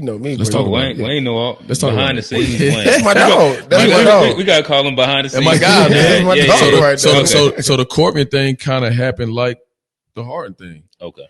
Corbin was the initial job that I was supposed to take. The Corbin job. Yeah. Right. This was real in the 9th grade year. Right. So Corbin came about. I interviewed it. And she offered me the job, but the AD was late giving me my paperwork to sign for my money. Yeah. So then, as that happened, I'm waiting on the paperwork. At the time, the Northside AD came to my gym, and so he walked in the gym. And he was like, he asked me my name. I told him my name. He's like, I'm such and such from Northside. I was like, okay. Me being me, I'm like, well, what's up? And so he was like, I was told to come over to meet with you, see what you had going on. He offered me the job just off of training. So he was like, I heard a lot about you, and he bought into the grassroots and the kids because he understood what was going on. Understood that process. And so I was like, oh, that's intriguing because at Corbion, you couldn't do what you could do at Northside. Getting kids in and stuff. Like you had to go through the lottery and all that stuff. So there's a lottery for the charter, Right. Yeah. So I was like, oh, this might be the move. Gotcha. So that paperwork came back faster than that paperwork. Hey, listen. It is a game. Nah, it's crazy because like Q says, like, damn, look inside, but like, nah, bro. Well, people don't know, like, brother done been around. You know what I mean? Like, he done been around. Like, I always had this funny story the first time I met you, and I don't even know if you remember this shit. So we had our son's flag football game inside of Arbor Glen. I do remember. It get a little ratchet. Yeah. And you know me, I'm 10 toes down against everybody. Everybody. I just heard a voice say, "Hey, don't even worry about me. I got you." I remember that. I turned. It was Ed Cooke right there. Like, hey, nigga, don't even worry about it. You good. And ever since then, boy, we've been tapped in. Yes, sir. You know what I'm saying? And in tune with each other, man. Yeah. And I respect what's real. Nah, for sure. Nah, and that's why we had to have you on here, bro. You know what I mean? Outside of all that, you know what I mean? You one of the real ones, bro. And it's good to have a good basketball mind, a guy that didn't do it conventionally. Like you say, this is something that comes from a higher power. That's it. This wasn't something you walked into just by saying, I'm going to do it. It was like, nah, it was something that you was ordained to do. Mm-hmm. And just to see that journey, from back then where, you was a dad, coming to the flag football games to, oh, this nigga got an organization. Yeah. Oh, he got 3 teams per age group. Yeah. Hey, he ain't let none of them babies go to waste. I ain't let none of them go All to them waste. babies got something to do. I don't care if they playing Carolina courts every weekend. Hey, we got something for them. People didn't understand how it happened, right? Because they don't just didn't know the journey. They don't. Let me say this, man. I get a lot of like backlash about a lot of stuff. Yeah. People say a lot of things about me, but what they don't tell you is how much I help. Mm-hmm. Oh no, they only want to talk about your faults, and that's cool, right? And I experienced the same thing myself. Yeah. You're known for your negatives versus your positives. Yeah, but even on that, right? It's a negative on what they think is negative. Oh, for sure. It ain't really a negative. It's just because I don't do it the way they want me to do it. Yeah, that ain't negative to me. Nah. It's me being me, right? So at the end of the day, I know what come with this, because again, I didn't have that conversation before I got into this. Listen, I'm gonna send you down here, and I'm gonna make this is the mission that I want you to accomplish. Yeah, and it's gonna be a lot to come with it, but I believe that you can handle it. So I handle it, and I went through stages of growing up. Yeah, to get to this point that I'm at right now. That, I mean, I done been cool and all right over the years, right? Yeah, but I'm at my best right now. So we ain't let nothing stop us. We killing everything moving. That's how I'm supposed to feel, bro. That's how it is. And I think, as men, I think we all strive to get to a point in our life that we feel that way. You know what I mean? And I'm there. Yeah. And it takes time though. You know what I mean? Time. And it's the due diligence of the process.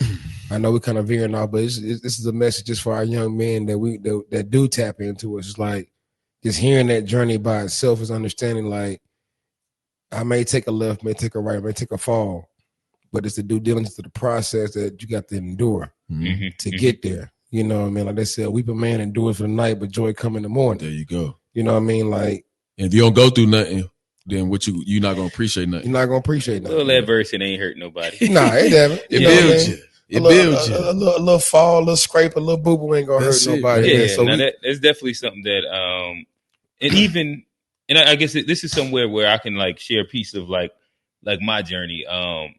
So I think that probably one of the regrets that I would say inside like my journey with my son would be, so it was a time where he was with Ed, and I think that I pulled the trigger really quick, and it was, I wouldn't even use the word adversity. I just think that it was a lot of moving parts, and some things don't always seem as though they seem. Right. But in that hindsight, I'm like, damn, he was with Ed. if I could have just left him in there for, even if it was just a year, 2 years, whatever that would have been. Yeah. That's something that I'd be like, damn, that's a misstep. Where even in that, still building to the point where y'all was at, I think across the board, and even right now, like this season with my son, he had to endure some adversity. You know what I mean? Like this wasn't a season where like he was put in a position where anything was going to be handed to him. Mm-hmm. And people like, people gonna hit your line and be like, damn, what about this?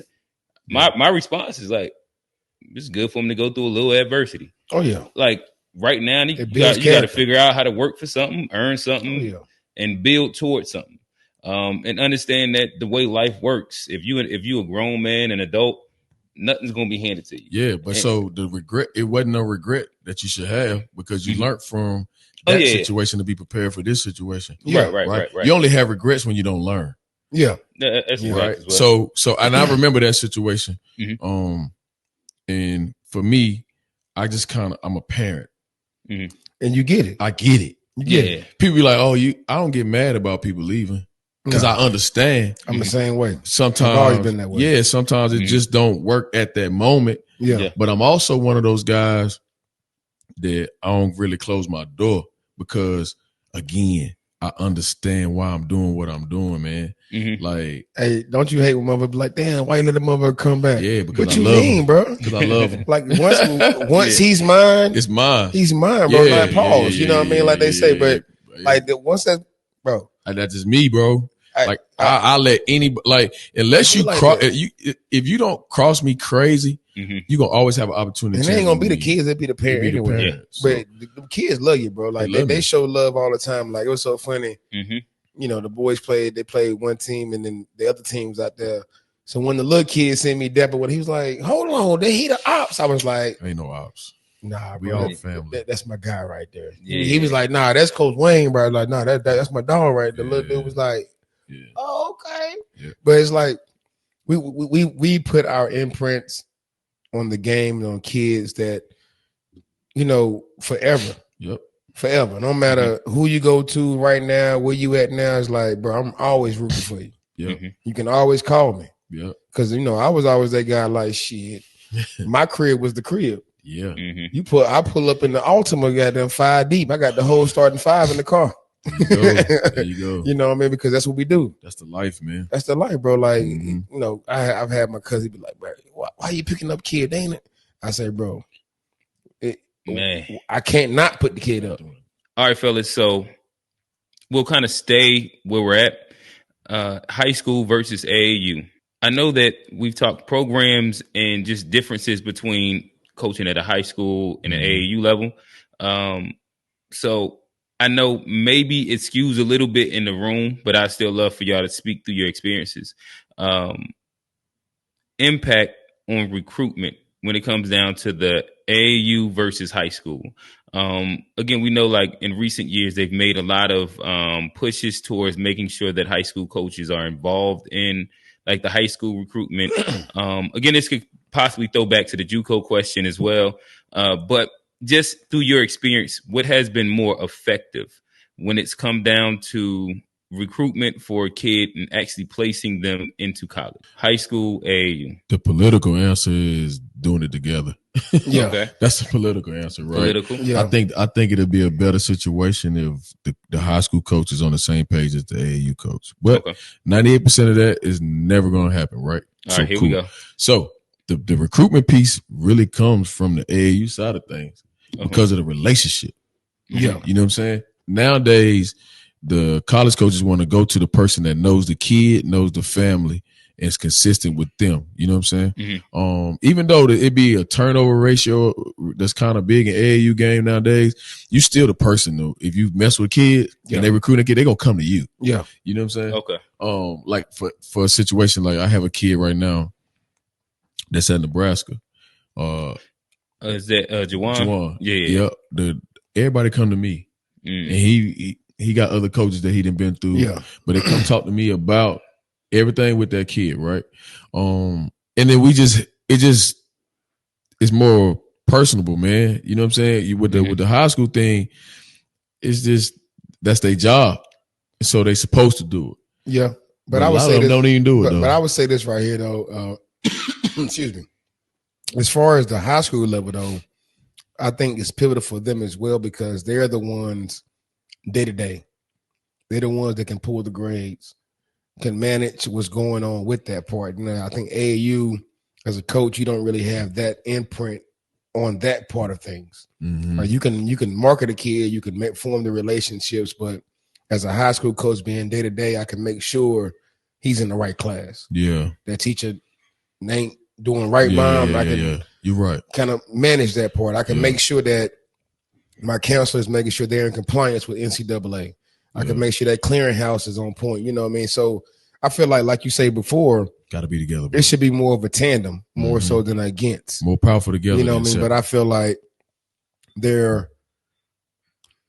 like with so much emphasis been placed on travel ball, AAU, whatever you may say, it makes the high school coaches feel a certain type of way. And it's like, well, you know, I'm day to day, I manage this part, but they're running to this, you know, person here where it should be more so like, I feel like back in the day, you know, my AAU coach would call my high school coach. Mm-hmm. They'll be in conversations of, in a sense, okay, Wayne's playing for you. Mm-hmm. I want to see this from him. Mm-hmm. And as an AAU coach, well, you know, as I get, you know, interest, I'm going to forward it to you so you can, you know, manage the other part of making sure he's promoted in a way academically. Yeah. So I feel like it goes hand in hand though, but it need to be together, bro. No, because it's too much separation on that. You know, I feel like, and that's been more so. I say recent. I'm saying recent more so the last 5 to 10 years, because you know, coming up in our time, of course, it was no social media to kind of circumvent the process. You had to literally go to the Bob Givens. You had to go to the 5-star camps, or just be that guy, you know, or be word of mouth. So, but now with social media, you know, you have a 40-point game against goddamn bumfuck. Next thing you know, you got them 5-star. You own. You know what I mean? It's like, oh, he the next up. You own. But they ain't realize they play goddamn Lil Johnny and them. They just put the team together just to go play some basketball on Saturday. Yeah, for sure. All right. So as we're on AAU a little bit right now. 2 questions. So again, y'all veterans to it. Y'all been kind of inside the grassroots AAU for a long, long time. What are some things, I'm trying to put a time frame on it. Let's just say within like the last 10 years, some big changes that you've seen in the AAU circuits or in AAU basketball in general, whether that's positive, negative. What are a couple things that you would say would be some things that have changed in AAU basketball? So let's speak on the positive stuff. Okay. I think just the business, the branding, the social media has extremely helped these kids get a platform or be seen, and it gives them a voice. You know what I'm saying? Yeah. A lot more going on nowadays where like every kid got a cameraman.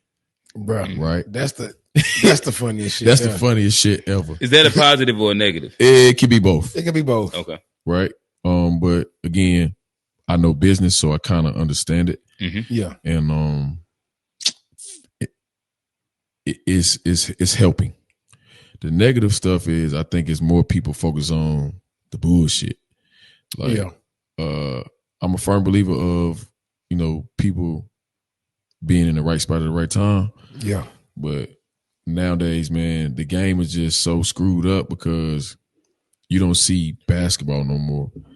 You see a person you see sometimes 5 people with individual goals, and it shows that it's individualized. I mean, that goes back to you say you got 5 different cameramen for 5 different kids. So now you got 5 different kids on the court at the same time trying to do something for their cameraman. Yeah, different agendas than even with the coaches. Even with the coaches, yeah. So I mean, you got to think about coaches are now mic'd up. Yep.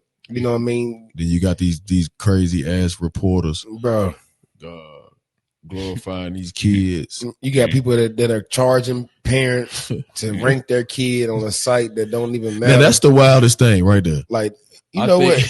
Say that again. I forgot to add that as far as a money grab when it comes to AAU. It's the AAU ranking of kids that parents can go on and say, hey, I'm going to pay $79 for my kid to be ranked number 2 in the nation. What are we getting out of that? Nothing.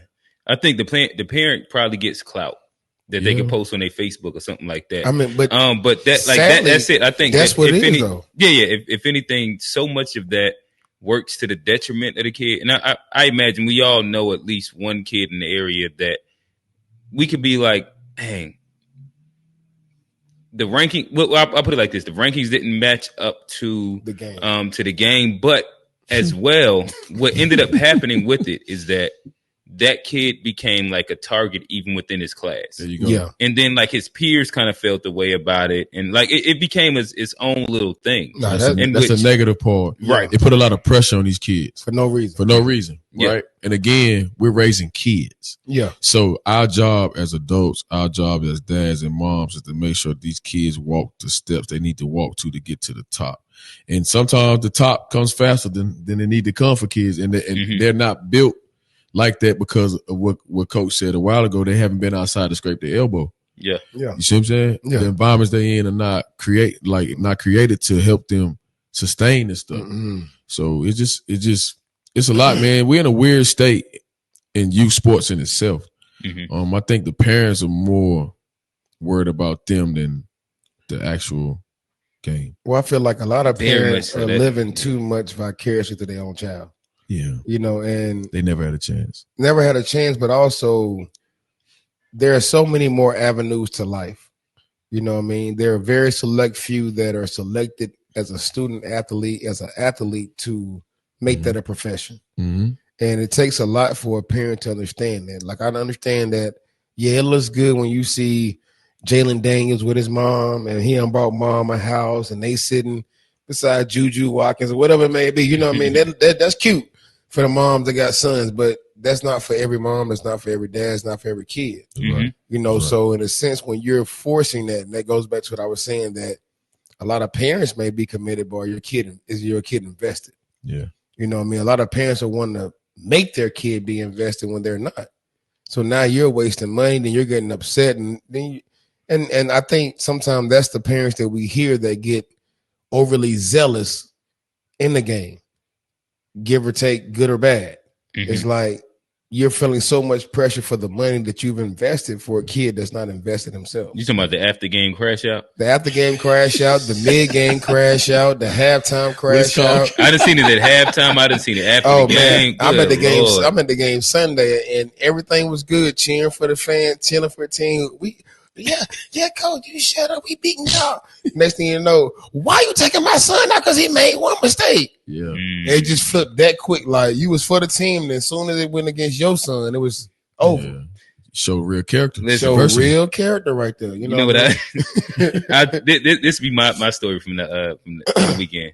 You know, like parents, they get like really, really like engaged when the team's winning. Oh yeah. You'll hear them. They'll be like, "Make them work." Yeah, you already know what I'm talking about. And then, like they'll walk around the whole court, and you know, like that 7-10 point lead feels good. Hey, one walked around till he got to me, then he turned back around. Well, no, listen. So then listen. After the game, you know, like the final, like the end product doesn't end up being what it was at halftime. Yeah. And so like they lose, but then like parents be in their feelings, and then they be like, "Well, I just got out the fence," and I'm like, "Bro, we ain't trying to help." Like come on, you and your feelings now because of you. You on the wire right now. You're right. Bluffing. Right. Bro. You was talking right now, bro. For real. Like, you ain't the one. I ain't even got to say nothing to you. You done said enough. You got to say all that. Right. It is that part. All right. So I guess this is probably a good time to continue that walk. So I guess at a point, all of us, everybody in here has coached their son. Yeah. And then there's probably been like conscious decisions not to coach their son. So I'll ask y'all, what goes into the decision of when to and when not to, and like when just to stop coaching your son? Man, that shit hard.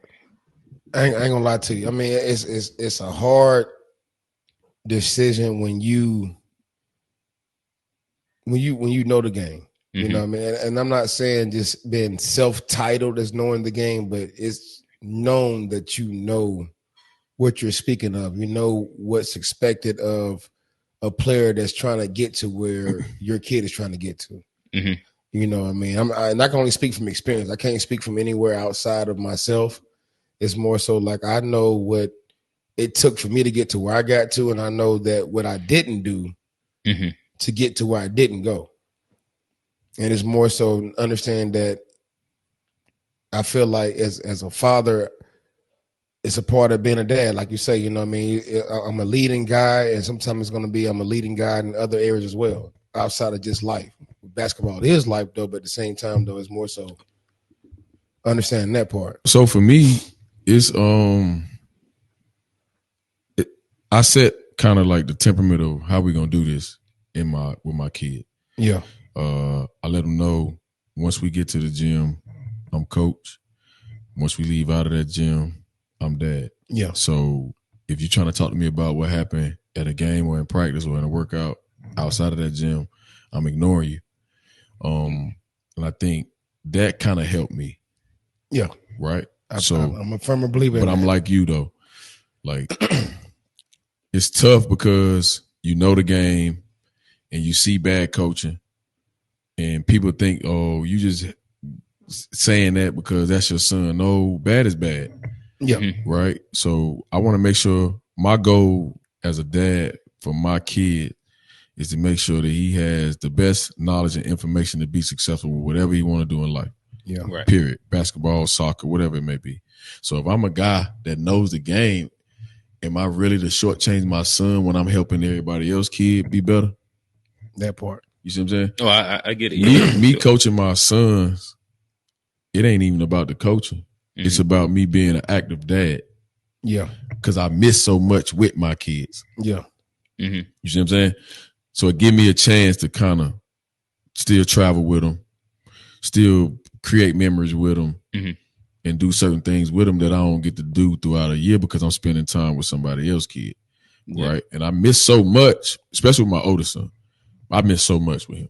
So like now we at the end of the road, right? And so you gotta be at every moment. Got to be at every moment. So like that's why it was important for me to really show up this year as much as I did. So I guess let me ask you this then, because of you did have like the private school situation and like the AAU situation. And to me, I thought it was like very intentional that you probably like said, all right, I'm gonna coach him here, but not there. Absolutely.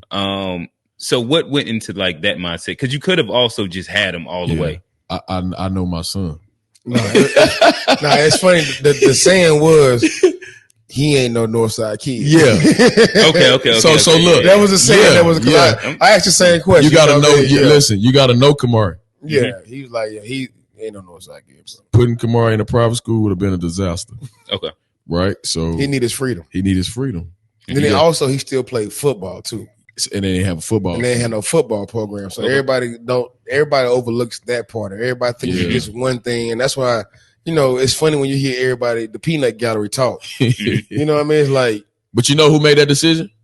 Kamari. Yeah. That's one thing I said about your kids, though, bro. Yeah. They propose great decisions for themselves. Absolutely. And they bring it to y'all. Absolutely. To where y'all have to look at it like, you know what? Absolutely. Bro, I fuck with what you talking about right now. It's like, absolutely. It is what it is. Like, and I commend the kids for that, bro. Yeah. I mean, so. Even with Nas, you know what I mean? For sure. Nasir Bright. We'll get to that later.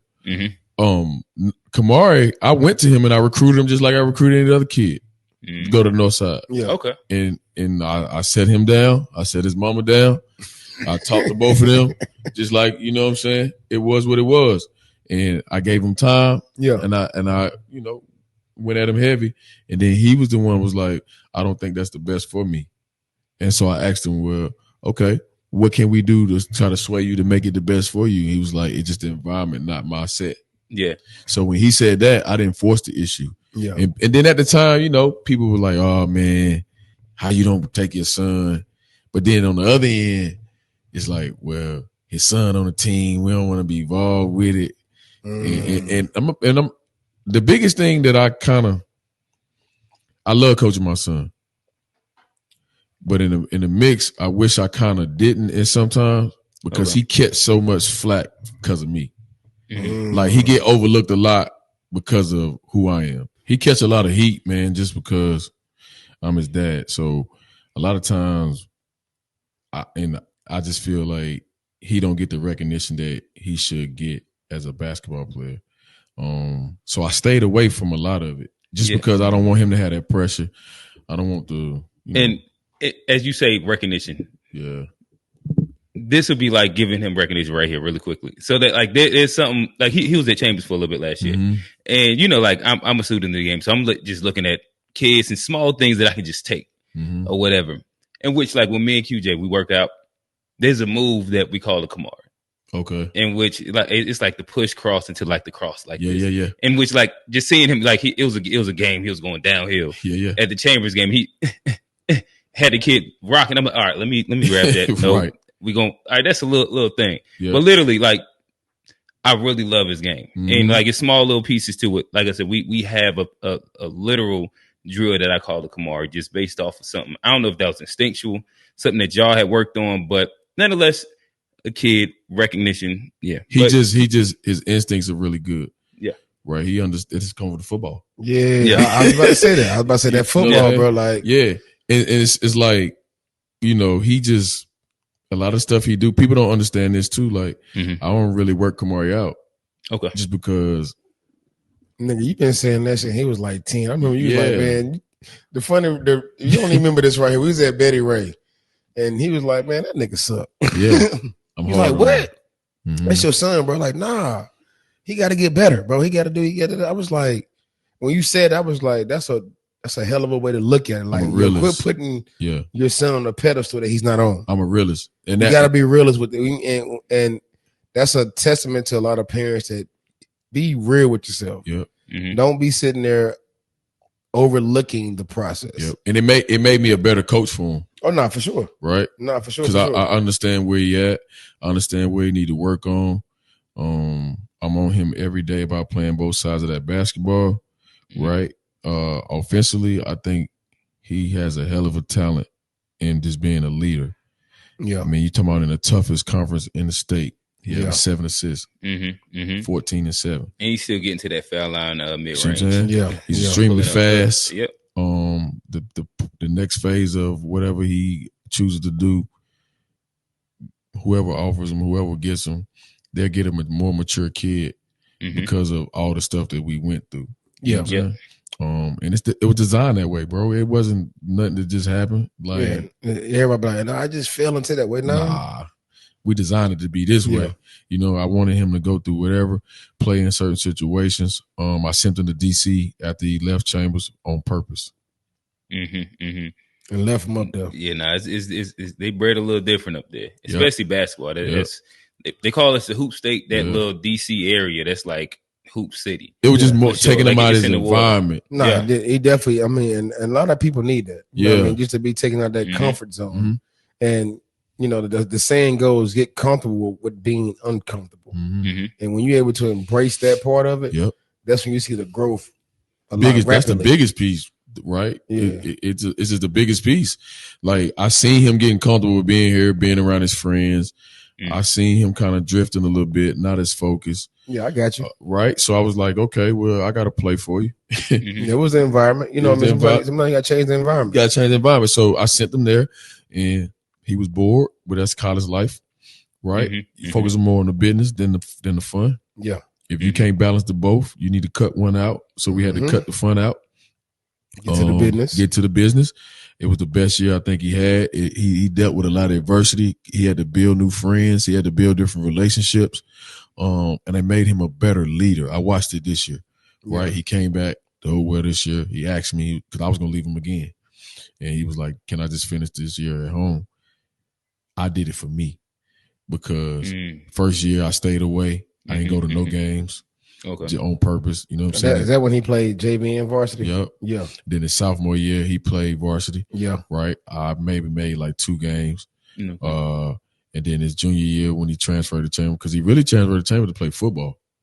That was the purpose. I know. Didn't know that. Okay. Yeah. Because, they was coming up with state championship. Yeah. So the football wave. Okay. And then the basketball just kind of went hand in hand. And then, that didn't work out. And even with that, Did he get on the field at Chambers? Nah. I didn't think so. Okay. He was like, listen, I'm just going to focus on basketball. So I was like, well, that kind of backfired. defeat the purpose, yeah. So but we rolled with it. Yeah. And again, people were like, well, you let your son make that decision. I was like, listen, I'm raising men. Yeah. So you got to learn what to do, what not to do, how to do it, and when to do it. And accept those. You got to accept those decisions and what comes with it. That's it. But to end it, I'm going to finish it. Definitely. So I was like, all right, we're going to go to D.C. Me and his mom spoke about it. And then we sent him there, and it hurt me sending him. Yeah, I imagine that's. I can imagine. Like, I'm the one pre-college. Yeah, I wasn't ready, but I had to be ready to make my son ready. And so bringing him home, he was stronger, he was mentally tougher, and I watched him have a good year. So I love it. Let me ask this. So you have a son that is a senior graduating. Mm-hmm. You also have an 8th grader about to step into 9th grade. What are some changes / adjustments between the two from like that journey that you just kind of like walked us down to what you're going to do differently or the same with Nas? Yeah. Talk to us. I'm much more patient with Nasir. Nasir is a different kid. Nah, that nigga's a Did you see how I'm shaking my head? He's a businessman. Already. Yeah, but I want you to understand, like, when I shake my head is because I'm really, really confident in this kid. Mm-hmm. With Kamari, it was trial and error. Yeah, it's the first one. Yeah. Mm-hmm. Like, even though I was good with him, it was things that I done wrong with him as far as like, things I may have said to him that might, put him in an ill space. Kamari is a little bit more emotional than Nas. So I learned how to, communicate better with Kamari. Yeah. And it helps me better with everybody else. And it helps me better with Nas. But with Nasir, like I used to didn't like coaching Kamari because Kamari is a rebel. You know what I'm saying? Kamari will push that button with you. Nasir is a little bit more mild-mannered. Like, so Kamari is his mom kid. Nasir and my baby girl is mine.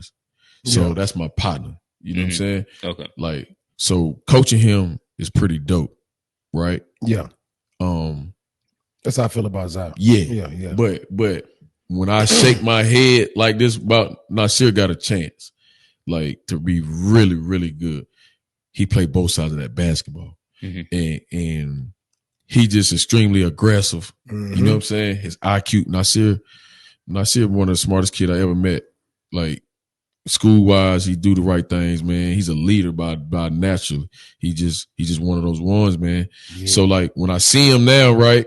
It's certain things that I can say to Nas that I don't have to raise my voice with because we got a connection. Yeah. You see what I'm saying? Mm-hmm. So with him, I just take my time with him. You know what I'm saying? I pour into him. I'm at everything with him. You know what I'm saying? I take him to his trainings. I put him in different environments, do with different people. He doing the strength with my boy Diggs. Oh yeah, let me tell you about that. We started that with Kamari probably about a summer ago. Yeah, I remember both of them were doing together. Right. Nasir, we homeschool Nas. Okay. So his workout regimen is a little crazy. Yeah. He work out probably about 4 or 5 times a day. Okay. He the one came to me and was like he wanted to start back strength training with Trey. Yeah. I'm trying to figure out a way to just get into my schedule right now. So let me tell you. All right, because Trey went to high school together. Yeah, I'm tripping like, well, when you gonna do this? Mm-hmm. Trey gave me I hit Trey. Trey gave me the time. Trey loved Nas. Yeah. He was like, but big dog, it's gonna be like 5 a.m. Now I'm on that type of time because I'm up. Yeah. I send a message. I was like, this is what he say. He said, all right, book it. Okay. This say is what he wanted to do. Say less. Right. So when he wanted to do that now, and I'm telling you this story because I promise you, just a year ago, I could not ever get Nas in the gym. Mm-hmm. He did not want to work out. He always used to get in the gym, fake a headache. And me and Kamar used to always work out. And it just switched, man. And it just came with confidence. And he started growing. And just to see him kind of like go up, he probably like about 6'1" now, maybe about $160, really physical. He just get it. Mm-hmm. You know, so me handling him the way I handle him is like, that's the beautiful part about what we talked about as far as the coaching your kid. Yeah. I really get to experience that. I didn't really get to experience that full feeling with Kamari because he just be back and forth. You know what I'm saying? That's tough. When you got a kid that's bought in like that. Bought in. Man, that makes it amazing, bro. Bought in. No, I see it. You know what I mean? I see it from a distance. I see it up close. You know what I mean? Like I seen his body. Like I was messing with him a few weekends ago at the All-Star game at Harden. Mm-hmm. I'm like, bro, I can't watch the dunk contest. I thought you was gonna get in. He's like, nah, I'm just chill. He did, and that's his personality, right? Chill. Real cool. But you know how I bring him back down to earth? I pull up that little 4-year-old picture right there, that flag football. Come on, coach, chill out, bro. Like, nah, different kid. Nah, then you, Zai, QJ, Elijah, Floyd. Oh yeah. I mean, all of them. I got all y'all just right there. I see a different kid, man. Nah, he is though, bro. He matured so rapidly. It's crazy. Mm-hmm. Like he's an old soul. Like this nigga been here before. Yeah, he real loving, bro. Yeah, like you know, if whatever I'm kind of going through, he'll always call, he'll check. So it's just different with him. Baby girl gonna be better than both of them niggas for sure. She gonna be better than both of them niggas though. She a dog. She just had ACL surgery, man. Yeah, I already know, man. Yeah, man. So we dealing with that, trying to get her to get through that, man. But she got a different ticker. Like she been playing with the boys and been dogging them niggas. Like Imani. Yeah. She got a different ticker. It's just trying to get her to get out of this lazy phase because I give her everything. So just she be one that I could never coach though. Nah, he be done pushed her. Yeah.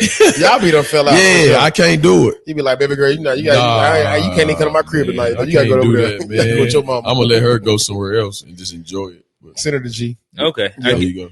I get that. So where y'all at kind of lends to the next conversation in which it can kind of be two parts. I guess we'll start here. So it sounds like you've coached, trained, and obviously you've been a dad to all the kids, all your kids. Same. Yeah. How do you separate the three? The levels, I just understand the balance of it. I prioritize what means the most to me. And then I just trickle it down from there. Being a dad means more to me than any of this.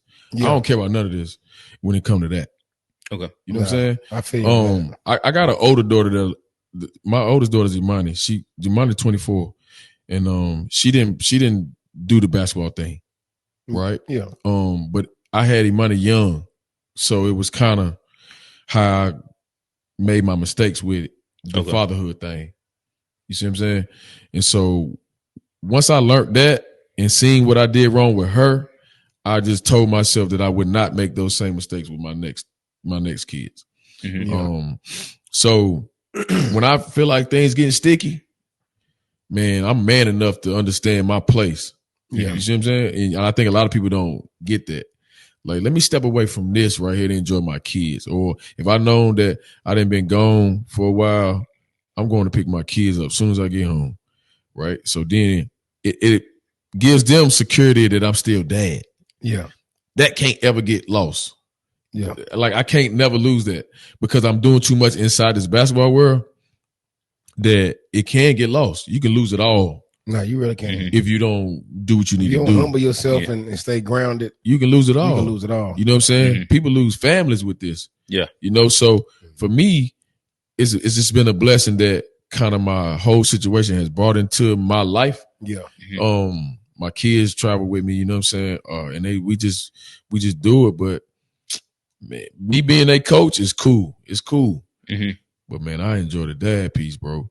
Like I had my most fun going to watch my son play this year. You know. So I guess I'll continue down that road to ask you this. So we've kind of all talked about it just inside different phases, but a lot of times one of the harder things is the balance of actually coaching your son or actually training your son and the headbutts that happen with it or whatnot.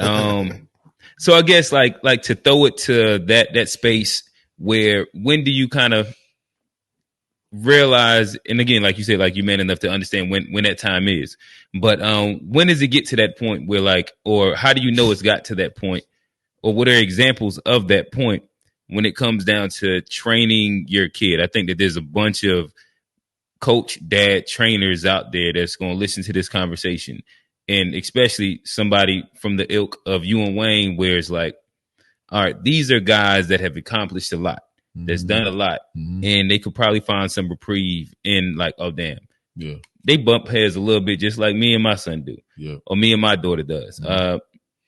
You got to build your support system. You gotta start putting yourself around people that's kind of aligned with your alignments. Yeah. One thing that I've learned, I'm cool with training everybody else's kid, but I'm okay with not training my own. Okay. Because I built that situation where it's got to be a balance. So I gotta, somewhere down the line, I gotta be dad. It goes back to that, right? So it's about, would I rather coach, would I rather train them, or would I gotta see what's working, right? So I try it all, and I'm a realist with myself. Like me spending time with him in this gym ain't it at the same time. It ain't the same time because it feel different. Yeah, it feel different. Well, I would say this right here. For me, it was more so when your child come to you. Also, you know what I mean? They kind of let it be known. It's like, I can't tell the difference. You know what I mean? And you get that feeling. It's like, well, they hesitant to kind of bring shit to you, even if it's like, yo, can we get some meat? Yeah, scared. You know what I mean? It's like, hell nah, bro. Come on, bro. We go to Outback, nigga. Fuck that shit. You know what I mean? But it's more so like understanding that balance. You know what I mean? Like you say, you know, just keep people around you that have the same mindset. So for me, there's no more full training. It's more so, all right, bro, we ain't shooting up but goddamn 200 right pull-ups. That's it. Yeah. We might shoot 200 left pull-ups. So I can't do too much because, like you say, you end up bumping heads. So I keep it basic enough to where you can go hard and keep it very simple and understand we got a goal when we get in here.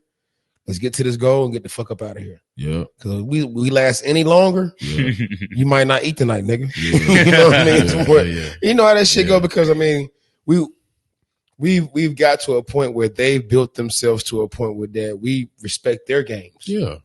And like I respect what you're doing now. At the same time, I'm going to challenge you to make sure that you're maximizing that as much as possible. Yeah. Now, what comes with that is, man, shit, this is getting on my nerves. Yep. Fuck this nigga, goddamn, bro. Like, fuck that out. And you know, before we get to that point, let's keep it very basic. Yeah. Understand before we get here, hey, bro, I just need you to take these, get this 200 makes, just doing this. Yeah. You give me full, because really, what I've learned as we've gotten older, the hour-long workouts ain't it. It's the quick 15, 30-minute workouts, very specialized, very intense, and we get the fuck up out of there. Yeah.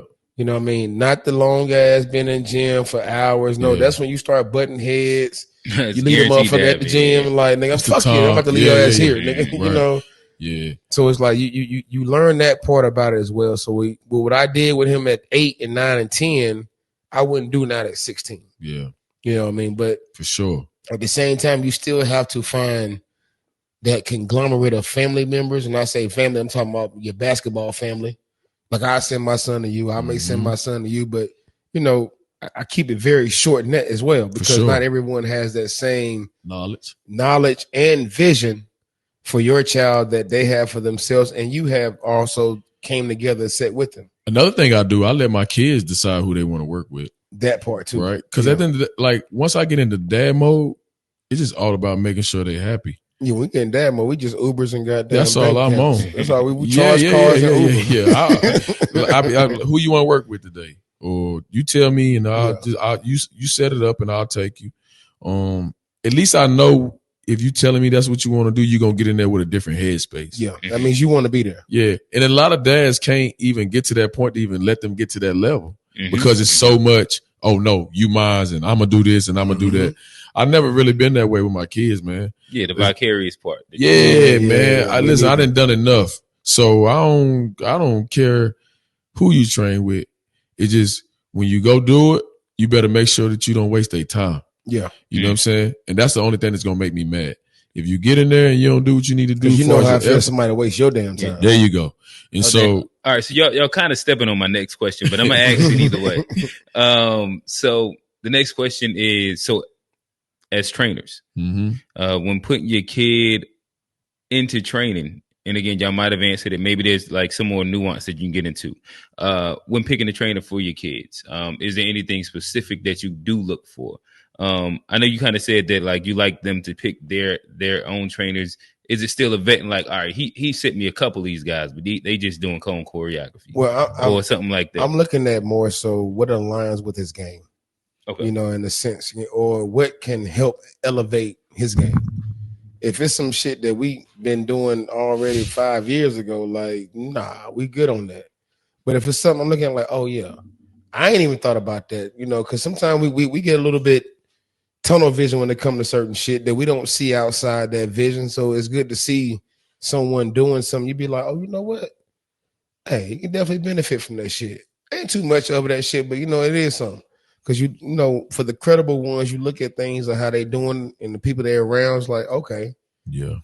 But for the most part, I am kind of circumventing some shit. I mean, shit, because for one, it's my money, it's my investment. So I'm going to definitely circumvent that you're not just going to the workout that there like 100 other kids going to. You're going to be sitting there holding your ball, like I say, for goddamn 30 minutes versus getting all the reps in. Yeah.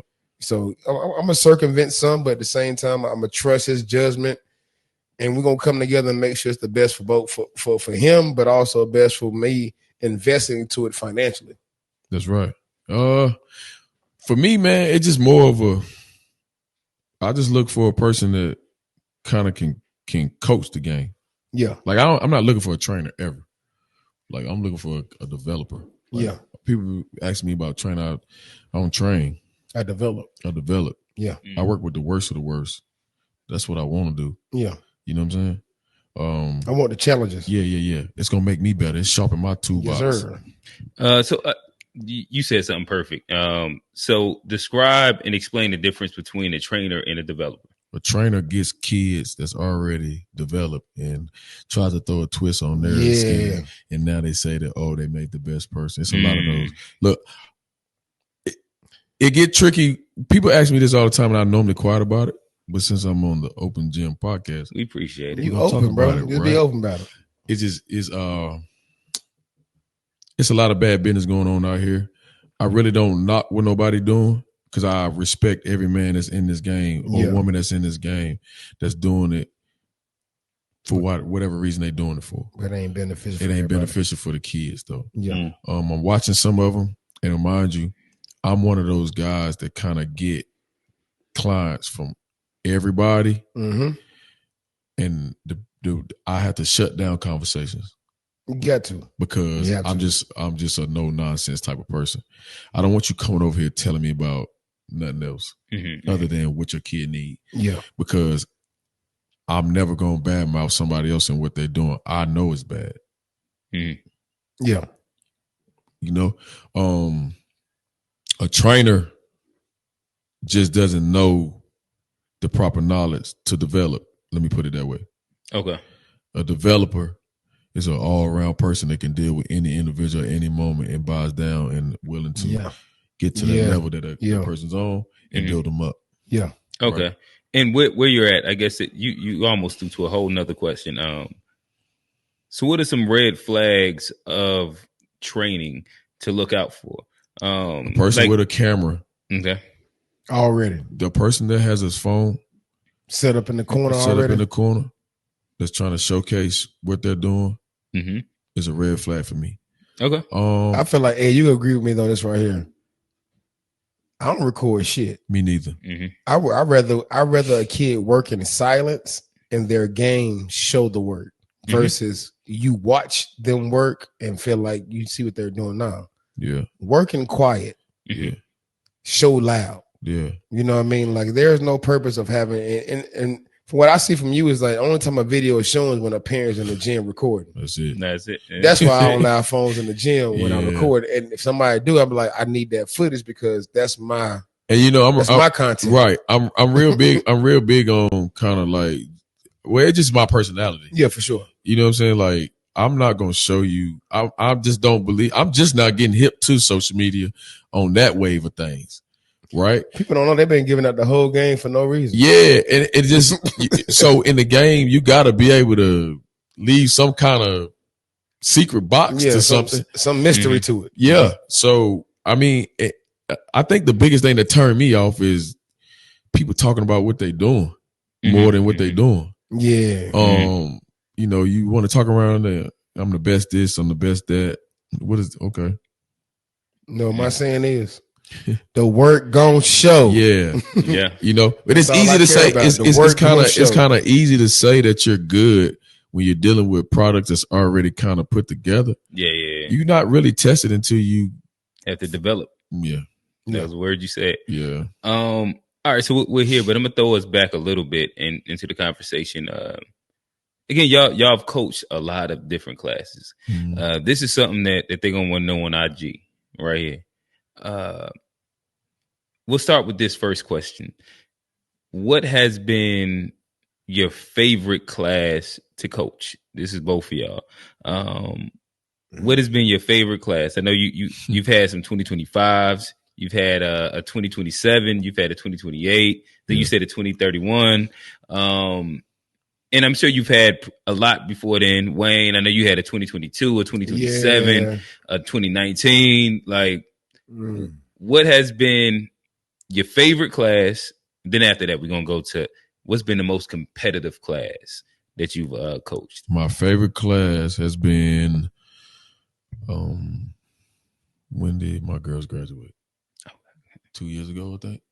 You had a 2023 class, right? Yeah. With Saini in there, right? Saini, yeah. That's my favorite class. You had Jazz on that team too? Yeah. So people don't know that though. Well, they might know it. I don't know because I really don't. Yeah. Put it out there. Girls was out there. Yeah. My girls was tough. Yeah. Like, so that was my favorite class, man. And all them girls is somewhere doing something, man. You know what I'm saying? It was cool to watch that. And my girls used to come in the gym, used to beat up the boys. And they just worked hard. Yeah. I treated them how I treated my boys. And their parents bought into that mentality. They bought into the whole. Yeah, Mila too, right? Mila too. Yeah. Yep. Ella Hobbs. Yeah. We had a really good stick, man. My most challenging class has to be this 29 class. And this is like talking like, are you saying challenging as in like it's hard to get them to work, or or like as in like competitive? Nope, it ain't even on that. Okay. It's just on some. Yeah. Okay, so let me give you the backstory. Like years, you know this, Wayne. We've been doing this so long, man. Parents' involvement has never been this high. Right? I mean, it's a blessing, but a big ass curse. Right. So the challenging part for me is being able to adapt to it, though. Yeah, bro. Like. With my 29 group, man, these kids like each other. Yeah. They brothers. They want to be around each other. The parents hang with each other, man.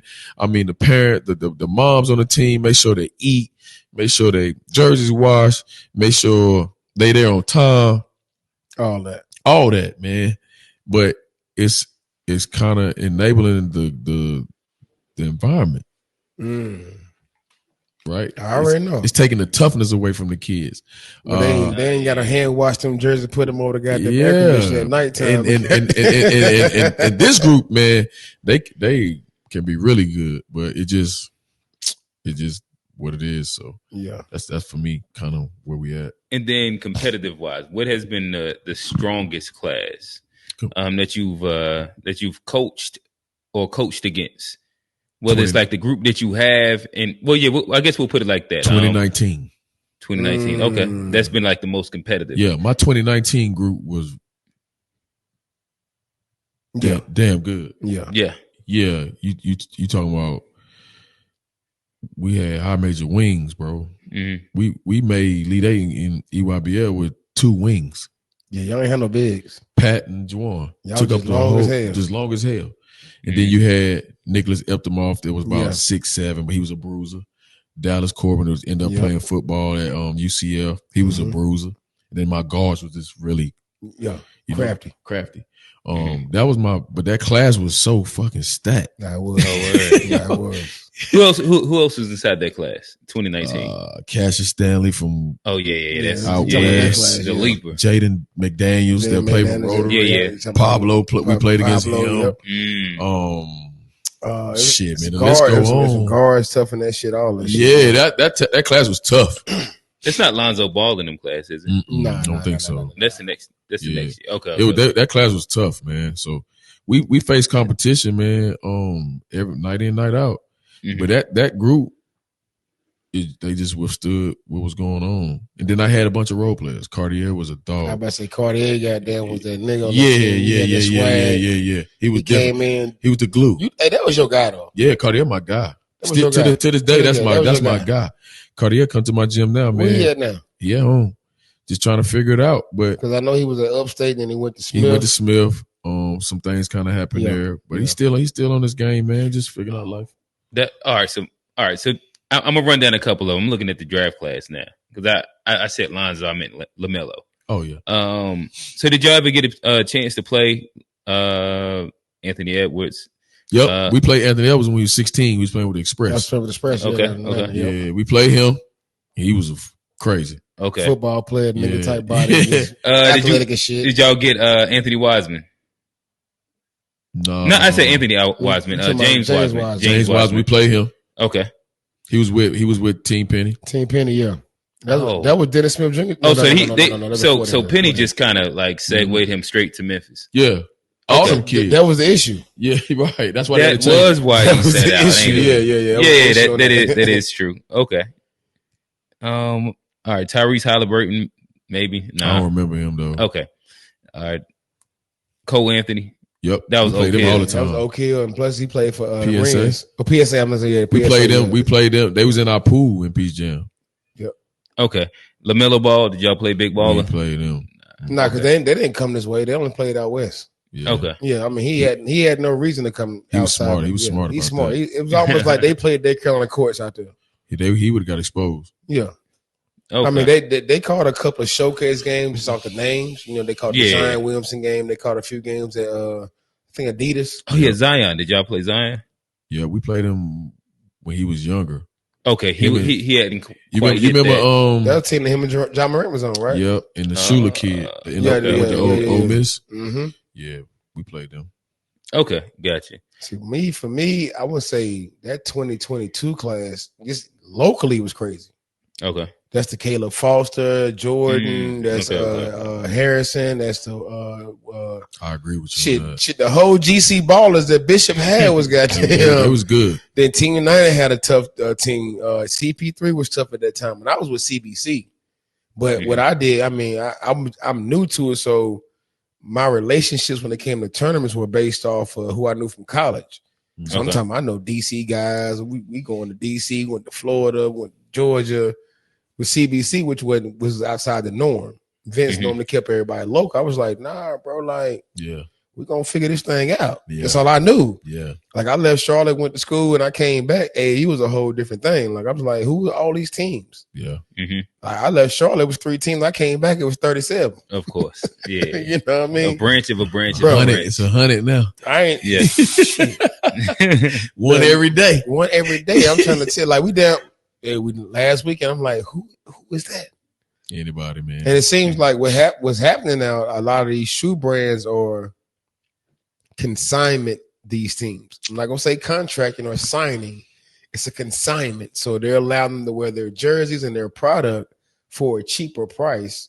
Oh, but especially at like the second tier level. You're talking about Puma is racking up all the mom and pop shops right now. But if you look at Adidas Gold and the business model that they have, Under Armour next, I think that's what it is. Rise. A lot of them in which like it's still pay to play, and it's like a small discount, but it's getting. And this is what I look at it almost as like the circuits have realized basketball culture has evolved. Yep. In which like there's an understanding of you have like hundreds of teams that got parents that are used to traveling. Yeah. And they'll travel no matter what. Like they'll travel to Alabama, New York, Spooky, whatever. And with that, they're leaving so much money off the table if they don't have these feeder programs, in which now you can add an extra 100 that's all paying $1,000 just to be on this circuit. That's also paying for all the gear and all the shoes as well. But they just want that stamp to say that I'm attached to what is it? It's EYCL, Puma. It's I forget the Puma feeder system. It's Next and it's Pro. Okay, Next and Pro. You have Under Armour, Rise. You has Triple S, Adidas, Gold. Yeah, like the business side of it. As you said, smart businessman. It's easy to recognize a really good business plan. I understood that early. Yeah. And people thought I was crazy with it. Right? So you got to think, when I created the grind situation, that's how I had so many teams. I had travel teams, I had local teams. And people was like, oh, he's the regional, right. National, they was like, oh, he domestic. Right. They were like, oh, he's stealing money. Well, can I speak to that really quickly? Yeah. So please. just as like I coached under the brand. Yeah. Everything that was within the budget was designated directly to everything that happened. Thank you. That was going to either practice time, and again, like the goal was to practice twice a week. If you know what venue cost is, like that's the biggest expense. You got that, and then we wanted to play at least 10, but a lot of times, depending on your team, you might end up squeezing out 15 tournaments or something like that. Which is a lot. That's a lot. And we starting from like December going all the way to June. And that's including the nationals and AAU state. And then you want to hit the MLKs, you want to hit all these different little things. You want to hit the Memorial Day takeovers, all that type of shit. Yeah. And when you run that down, and especially if you don't have like a connection with CMS, when you might get to 35 an hour or something like that. It's rough. It's a lot of money. Yep. To where a lot of people get fooled on how much travel ball before profit is made actually costs. Yeah. And speaking to it, like I said, just to make sure you don't even have to say it. Like, because I was about to say it. Yeah. You about to say it? Yeah. Because I think you heard it. Yeah. That's one of the biggest. He done got off on the brand. Hey, word. Like, they say, hey, he done came up. I think that's the biggest misconception about me. Yeah. A lot of people think that I make money off of AAU ball. I've never made $1 off of it. Every summer when I had my own organization, probably in a hole. I go in a hole 15 or 20 grand because I'm just the type of person, once I ask you for something from the start, that's what it is. Yeah. Mm-hmm. I'm not finna keep coming and asking you, oh, we need $30 more, we need $50 more, we need you to pay. Certain shit just gotta get done. It's just gotta get done. Yeah. So I'm gonna put my own money into it. You know what I'm saying? And I in the red every summer. Nah, but you hear it. I mean, they don't realize that. They don't get that. They just look at you and be like, "Oh yeah." Now, and then imagine from a dad that's coaching, that's supporting the family and doing that same thing with that team. It's like, and then you the same person. Then that's the same guy you cussing out because your son didn't play 30 of the 32 minutes. It's crazy. You know what I mean? But at the same time, you know, your kid rode with me, stayed with me at the hotel. You just happened to pop up on a Saturday night, you know, but you know, none of that matters. None of that matters, you know, because it's a one-sided, it's a tunnel vision when it comes to their kid, what's going on with them, but they don't understand, which we overstand, is what we put into it. Like, I'm not doing this for a profit. Like, in AAU, I'm not getting paid now one dime. Not one dime at all. Nope. I'm actually paying more dimes than I'm coming into my pocket. Absolutely. You know what I mean? So a lot of parents have to respect that, but also with picking a program, make sure you're understanding that once you invest, understanding what time is going into building that up. And what come with it. So what come with it? You know what I mean? Like, don't take it for granted. No, don't take it for granted. Because in a sense, you're not going to get too many guys that really are bought into really building, developing, setting a plan. Like, one thing we did, I will say, when I had my group with Team United 2027, I had goals set from elementary to middle to high school. Yep. And we checked every single box. Like, every parent can go back and be like, you know what? I'm going to check every box we said we was going to check. That's important. Check every box we said we was going to check. And that was very pivotal for me, no matter how it looked from the outside looking in. Internally, we had a goal. And that goal consisted of taking this step, that step, that step, that step, to where they are now. Like for even those that even played JV as 10th graders, they were at one of the best schools in the state. Other than that, everybody else played varsity. But understand that program at that particular school, you got to buy your time, and that's okay. That's okay. Yeah. And for those who did get the opportunity, shout out to North Mech. North Mech is it's a program. Like in certain schools that you go to, you got to understand it's a program. I'm not gonna say it because I got my blue, my orange and blue on right now. But my bad. No, I'm just listen. North Mech and Chambers. That's like Crips and Bloods a little bit. I'm trying to tell you, bro. That's the new Independence West Charlotte. And especially if you just giving like props to one of the programs and you associated with the other one. Yeah. We just trying to show love to all kids. That's it. It's all kids. Shout out all kids. to the back-to-back state champs, North Mech. You know, you gotta give credit with credit due. They got it done. Shout out to goddamn Reedsville back-to-back, Deontay Neal, Gatorade Player of the Year. Like Chad, you gotta give credit with credit is due. My boy got them graduated with 3 state championships in 4 years. And he didn't start as an 8th grader. Always a 9th grader going through. We'll go down in Mecklenburg County history is kind of one of the better. Yeah, one of the best players to ever step through this. He did them doors of Charlotte. And if you don't get that kid that type of credit, fuck you. Yeah. Yeah. like I don't know how many can say 3 out of 4. Yeah. Different schools. Yeah. I mean, when did that Final 4 all 4 years. I mean, don't get it twisted. Like Final 4 all 4 years. Like he don't know nothing but winning. Yeah. Also shout out 1A Corvian. Oh yeah. I know, but yeah, you know what I mean. Like they wanted shout out RJ. Murph, shout out. Yeah, RJ. He was a 7th grade Team United kid. He played with us. Man. Yeah. He grew up, boy. When I say like that's one of those kids that had a bunch of grind kids. Yeah. Definitely. Oh yeah. What's the guard? They had about 3 or 4. They had about 3 or 4. Yeah. AJ was out there getting it in. Yeah, I'm about to say the toughest of the tough. He was the leader for sure. Yeah, he allowed RJ to be RJ. That's right. RJ is a good prospect, man. Nah, my first time really seeing him play though. For real? Yeah. Nah, it's funny actually, like having a kid like that on your team in AAU and then just seeing the matriculation because, one thing about his dad, he's been there. You know what I mean? So it wasn't hard for him to see that it's a marathon. Yeah. You know what I mean? And being patient, a lot of parents, I got a team full of all that. And, he one thing we did do, like I would say, like our practices were always harder than the games. We lost games because we lost games. It wasn't because we got beat. We lost games because we lost games. But that group right there was a very special group because I say they competed every time in practice, 2 times a week, boot camp on Saturday. When I say boot camp, we talking about 4-hour practices. You know what I mean? We going skills, defense, conditioning, break, come back, nothing but situational shit for a whole hour. You know what I mean? Like, so to see where he's at now, it was like it's a blessing. Like it was ordained for him as well. For sure. Also, shout out to we gonna shout out all our little high school team. Lake Norman girls was the shit this year. Yeah, they was good. Like, hey, I watched them play. I watched them play against Mallard Creek. I watched them play against Watauga. I watched them play just different types of girls. So did they the two girl teams that I seen that to me kind of was like setting the standard was the Mallard Creek and the North Met girls. They beat both of them? Yeah. Oh, okay. Like I know because they all 4A. All 4A. Yeah. I mean, literally in a sense, Lake Norman could have brought home state championships on both the boys and the girls side. And it wouldn't have been it wouldn't have been a surprise. Yeah. Like on the 4A side, they could literally have swept that and on boys and girls and really came home with it. You know what I mean? But yeah.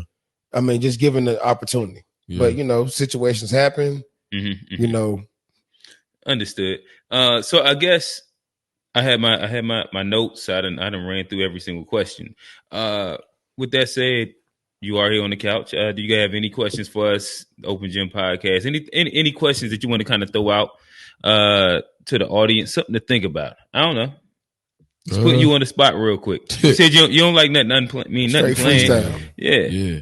Well, it's not really a question, man. But I think it's kind of I want the people to understand kind of what I told y'all when I first walked in here. Like I know y'all.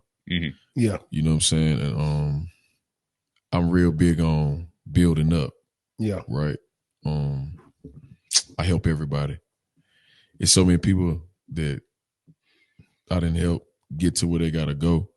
But to see y'all, man, kind of create a platform for people to like really talk real information. Yeah. Like a lot of people talk and it don't be productive. Mm-hmm. Yeah. They just talk just to talk. So for y'all to like kind of get me in this situation, for me to kind of share my side of things, because I really don't talk. I don't talk to people. I just stay to myself. I do my work and I stay out the way. Nigga, we been fucking around, got them on the sideline for a minute. Yeah. But I will say this right here. Like, if you know Ed, you know Ed.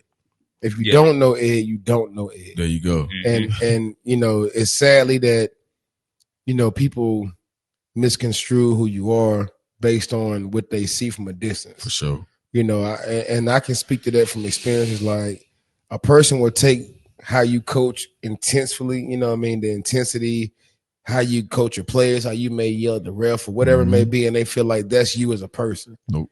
But they don't understand that that's what I am in that moment. But also that's what benefits the kids I'm around. Right. You know, so if some things don't have to be understood by everybody. And I've learned to accept that. I've learned to accept that. Yeah. And I feel like you're one and the same, to where, you know, we get compared a lot as far as intensity, as far as even our, you know, dark skinned niggas and all that, you know, them niggas go crazy. But at the same time, it's like, find a kid that would tell you something bad about us. You won't find. You know what I mean? Go down my lineage, go down your lineage, and find a kid that's gonna be like, man, no, I don't fuck with your nigga. Nah. Yeah. Every one of our kids still fuck with us, even against us. Yeah. It's funny, you know, I got kids that played at North Mac. We beat them in a little tournament championship. They still fucking need like, all right, Coach Wayne, you know, bro. Like it's a mutual respect, even from the parents. Yeah.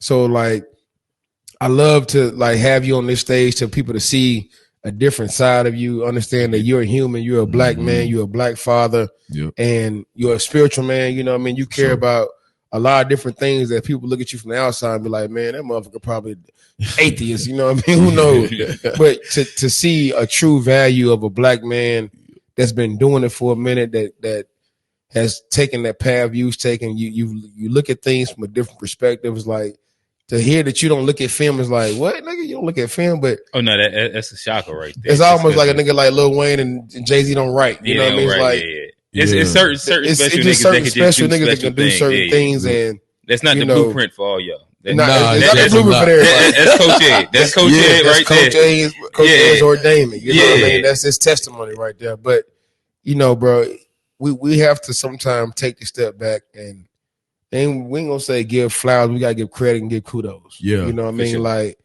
bro, you've been doing it for the kids, bro, and we appreciate what you've done and what you are continuing to do for the kids. Yeah. So don't ever feel like it's getting overlooked and appreciated. Not necessarily saying you do it for that, but it's also good as a black man to know for sure that you are appreciated. For sure, you know man. what I mean? So and that's kind of, you know, for me, man, I don't do it for nothing but for what my purpose is. Yeah. Right. I'm so tapped in with that, man.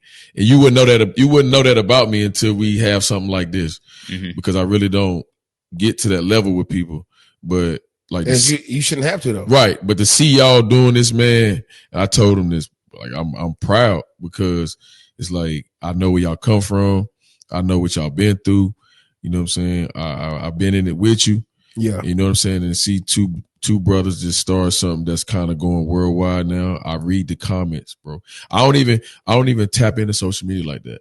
But when y'all stuff come on, I read the comments. Man, them comments be on fire. You know what I'm saying? Like, especially where it's coming from too, though. And it make me feel good, because it's like I'm connected to people that's doing something positive. Yes, sir. Yeah. And it go back to how much I do out here. I think I don't even really care what people think. I don't care what they say. I had a radio turned off, right? Because I'm so in tune on my mission and my purpose and completing it, right? And you type nigga to ride in silence sometimes. That's it, bro. All the time. Be like, damn, I ain't even put Bluetooth on. I feel that. That's literally how. But you know, as you get older, you embrace that silence. Yeah, you embrace the moments because there's so much going on around you, right? Yeah, it's like therapy for me. You know what I'm saying? So, I mean, I'm gonna continue to do what I'm doing, bro. What I'm doing is working, right? Can't nobody change that. God's work. Ain't nobody gonna change that. Yeah. I'm here to help any and everybody. And we just gonna keep pushing. So, I mean, I appreciate y'all for the platform, for the conversation, man. It was kind of a dope conversation. So let me ask you a question: Are you coaching 17U or 16U or on EYBL? You gonna keep it straight junior EYBL or this shit? Going 15s. That's my 28 group. Okay. Okay. Yeah. Okay. Yeah, that makes sense. Yeah, okay. I came back down, did that. Y'all got some guys. So Jaleel, y'all got JJ over there. We got a mob. Y'all got Chase. So let me kill. Let me kill the conversation before I get out. All right. Right. You already know. I've been hearing it. Okay. We got the best backcourt. Oh, he going there. Okay, America. he going there. Okay. Bam, bam, bam, bam. We ain't got the air horns. Bam, bam, bam, bam, bam, bam, bam, But we gotta let that one off right there. You feel me? You hear what I'm saying? All right, so let me set this up properly. All right, so we talking EYBL 9th grade 2028 class. We talking backcourt. Who you got in your backcourt? I'm hearing this is the top backcourt, the strongest backcourt. Whether we going is that West Michael? Coast? Is that Michael Gunther and goddamn JJ Greer? JJ Greer and Jaleel Smith. And Jaleel Smith. Ooh. You name 3 better than that. Okay. Damn. At 15U basketball. Mm-hmm. And you talking about a state champion, all district, and a damn all world. I mean, and it just it's the IQ. Okay. Nah, high IQ players. Right.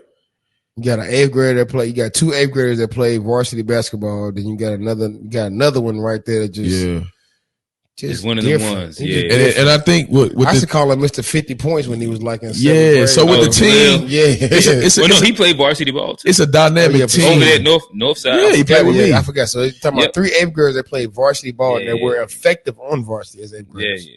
But I think, I'm gonna go on record to say this. I mean, I think my best prospect might be Isaac Smith. Yeah. Oh, is that the long kid? You've had him for a while. Kid too, about right? 6'6" now, bro. He's shooting the shit out that motherfucker Okay. No, I've been peeping them though. Yeah. It's funny, like the kids followed me when they was younger, and then you just see it.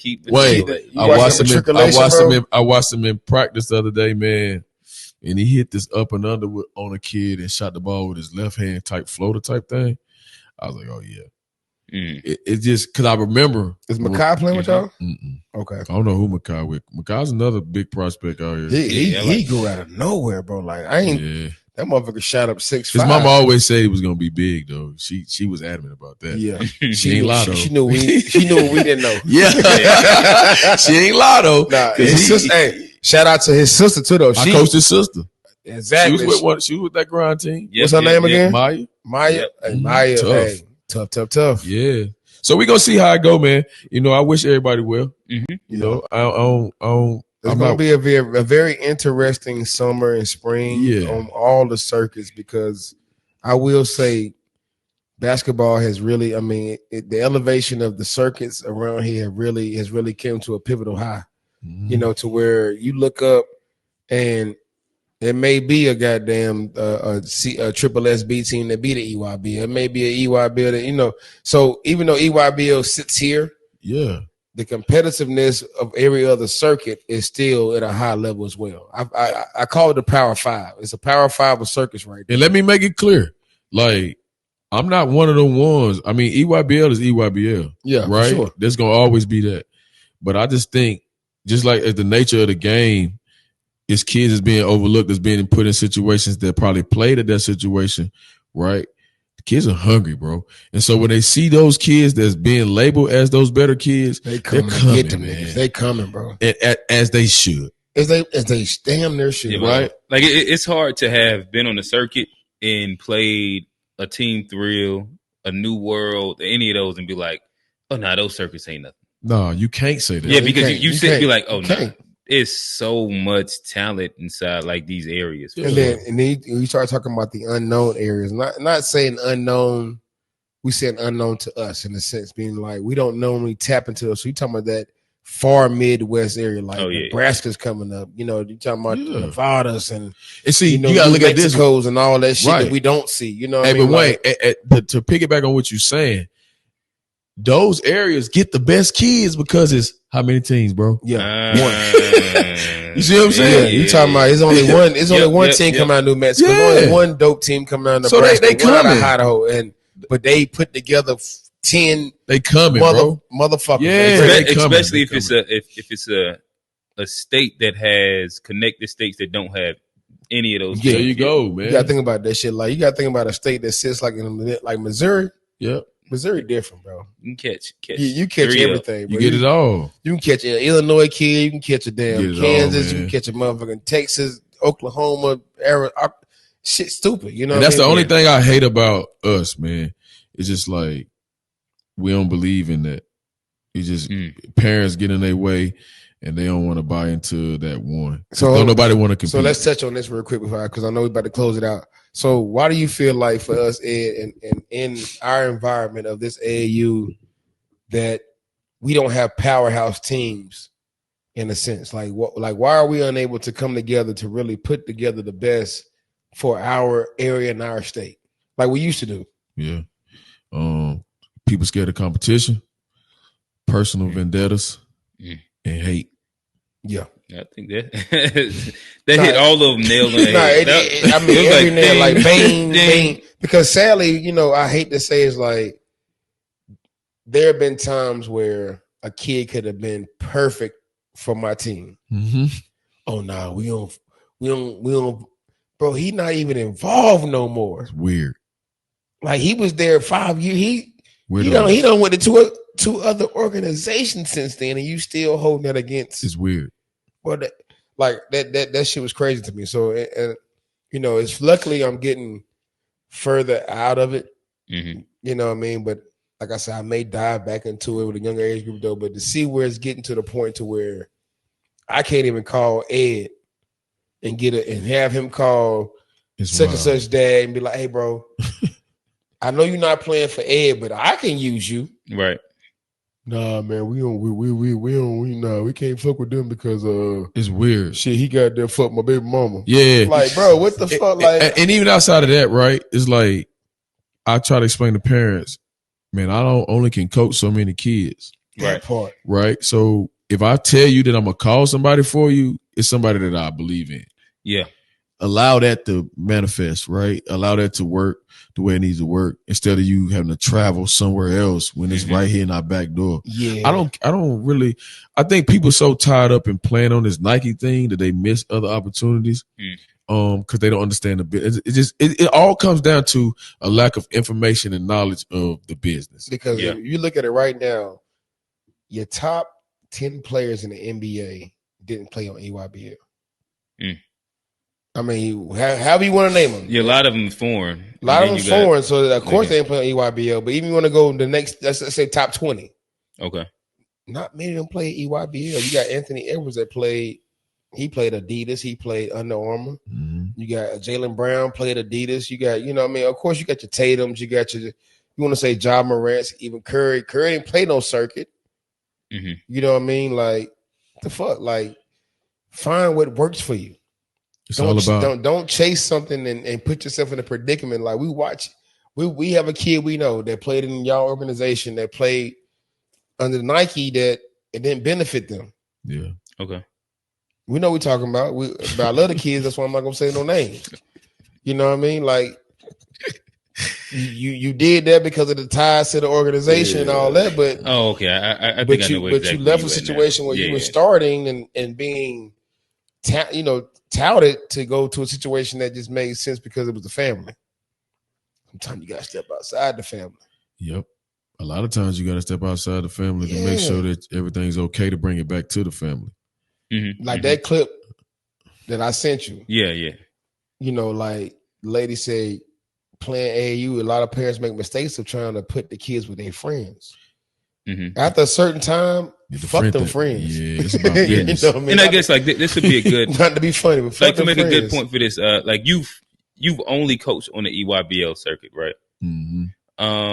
But one of your sons, he's played outside of the EYBL circuit at the time. Kamari played Under Armour one time. Yeah, right. In which like that's like just figuring out what fits makes sense at that time. Yep. Where it's not always about having to be inside a specific spot just because of certain allegiances, sometimes it might be a different fit that makes sense at that moment. It just but it goes back to what I'm saying all along. It's just about I know better. Yep. Like I know what's going on. Yeah. I'm real. Mm-hmm. Like I'm not gonna ever tell you if my son wasn't able to compete at that level, he would have never played that level. Yeah. Okay. Right. I watched my kid, unranked kid, go out against highly touted guards and play well. And play very well. You see what I'm saying? And I'm gonna be honest with you too, right? The reason why we didn't do as well as we should have did this Peach Jam because he played shitty. No, because once he played himself into a certain role, it's just that simple. It was needed for him to play. I'm real about this. He had to stabilize that. Yeah, I'm honest. Like, I mean, we don't get there in certain situations because he was our leader. Yeah. Right. And we needed him to continue to be that person when we got to Peach Jam. And he just kind of, didn't work that way. But that don't mean he wasn't supposed to be on it. He playing kids that's the shit that kind of goes like I hate go that with shit. The game, man. It do. Yep. And that's the backlash I was talking about. No. Yeah, you said it. Right. Yeah. It's like we don't care. We know players that know their worth, what they bring to the table, how well they play, but for some reason it's like they're not afforded the opportunity to be human. You know what I mean? It's like they're not afforded the opportunity to make a mistake, fuck up, have a bad game. Like all of our favorite players, the best players we goated or whatever, have had bad games, bad series, bad whatever. It happens. It happens. I mean, you play the game long enough. Like I always say, I tell kids, you play this game long enough, get your ass crossed over, you're going to get dunked on, you're going to get a goddamn part of the game. You're going to get embarrassed, all that shit. Next play. And if you don't, that means you ain't played at a high level. That's right. Next play. The mother, you got shit. Next play. By the time you done goddamn celebrating, pitch, goddamn. We talked about this last podcast. It was a Mallet Creek last year at Hardin. North Mech hits a shot that was supposed to be considered. I'm talking about the girls. Oh yeah, North Mech hits was considered the game-winning shot. What a Mallet Creek do? Yeah. Shit, got that bitch out quick. Pitch, layup, game time. Yeah. Before North Mech sitting, the girls over there celebrating. Next thing you know, you look up, Mallet Creek, goddamn game time. Yeah. So it's like, hey, things are going to happen within the game. Yeah. I always preach that next play, get it back on defense. Your next shot is your best shot because I want kids to understand that while you're thinking about that last shot, you can't never get it back. What you gonna do? But you got that next shot though. Focus on that. What you gonna do with it? That's it, bro. Yes, sir. And I know you said that you from time to time you hop into the comments when we post something. I seen a comment that I think sums up what a lot of people would say its impact, especially with the groups that he's had inside the Charlotte area. I seen it was a mom. Mom was like, Ed's raising young boys to be men. Absolutely. And I imagine like that's probably like the best kudos to leave off with. That's the biggest compliment that I could get for myself. Nah, for real. Right? Because it go back to me being a dad. Yeah.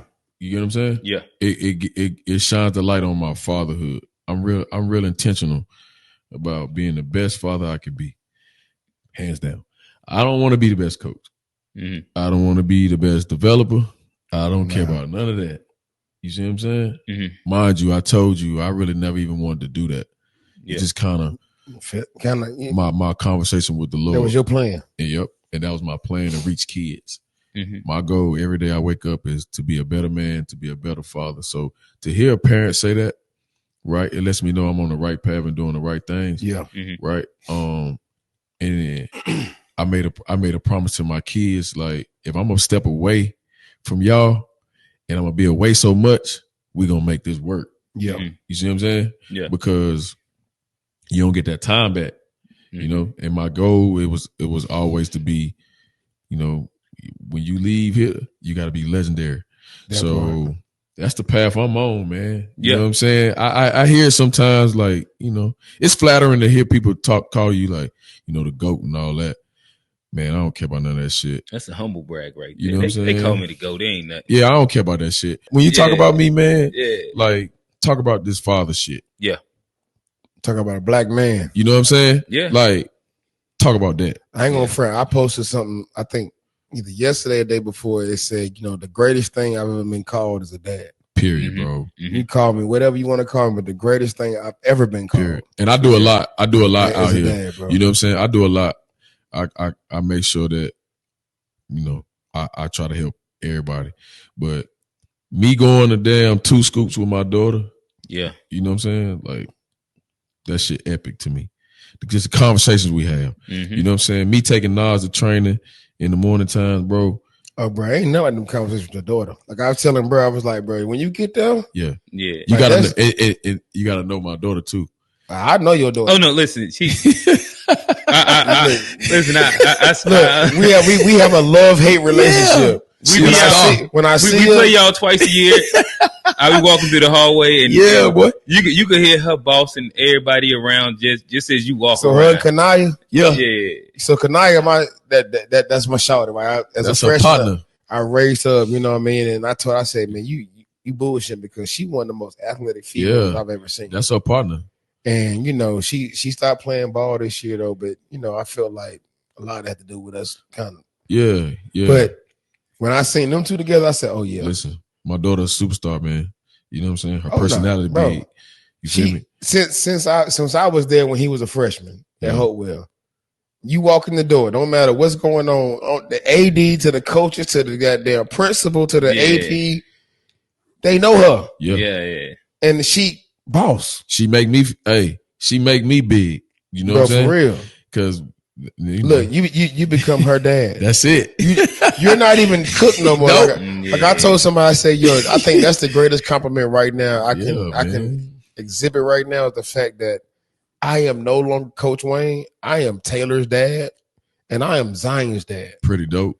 That shit dope as fuck, bro. Like means you're doing something right. Little dude came to me and said, "What's up, Zion's dad?" Not yeah. That's my name. I get that all the time, that's crazy, man. Bro. Yeah, and for I don't know, man. When I got into this, man, I didn't think it'd be this big.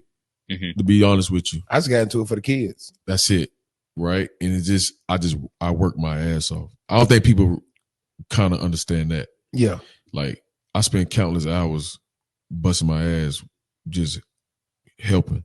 Like I'm up every morning 3:30. I go to bed 11, 12:30. I wake right back up 3:30. But you still vegan? Nah. Oh Lord, I ain't know this one. Yeah, I was vegan for a while, bro. Like I said, me and bro talk. You know what I mean? Like me and bro talk. Like he was going. He went through a little stage. I went through a stage, man. Kind of just being healthy. Cause this how this happened. I know y'all know the James Hampton kid. Yeah. Right. So that's kind of now that's something that can trigger you to want to just move differently after experiencing that. And a lot of people, that shit almost took me out from the game. No, I can imagine, bro. Just because, it it was one of them things, man. And I was like, well, man, you got to be better. And I always been in shape. I always took care of myself. It was just like you got to be do a little bit more. Yeah, man, that shit motivated me 10 times to where I'm at now. It helped me be calm. It helped me be patient. It helped me to teach better. It helped me to learn better. It helped me to love my kids better.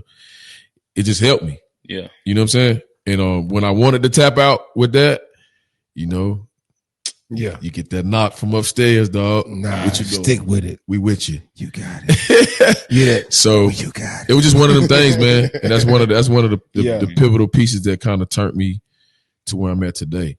Like people see me go through the ranks of this shit, and it was cool. But where I'm at now, shit, we at our best. No, that's what's up. You know what I'm saying? So. No, we appreciate it.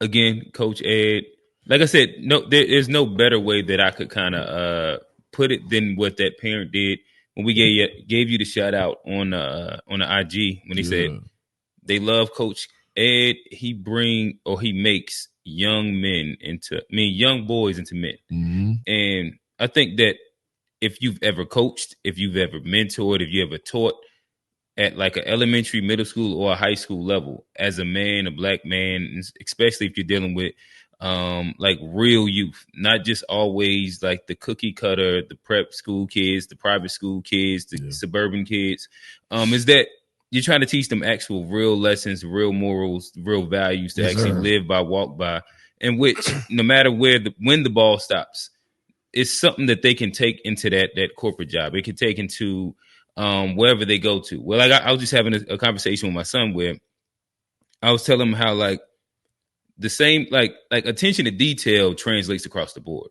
Yeah. So like with me and my job, like this is an example of me doing attention to detail, in which like me being competitive, and the fact that like if I want to make more money, you got to be competitive, and you got to pay attention, and you got to understand and be humble enough to understand what your flaws is and how to build those up.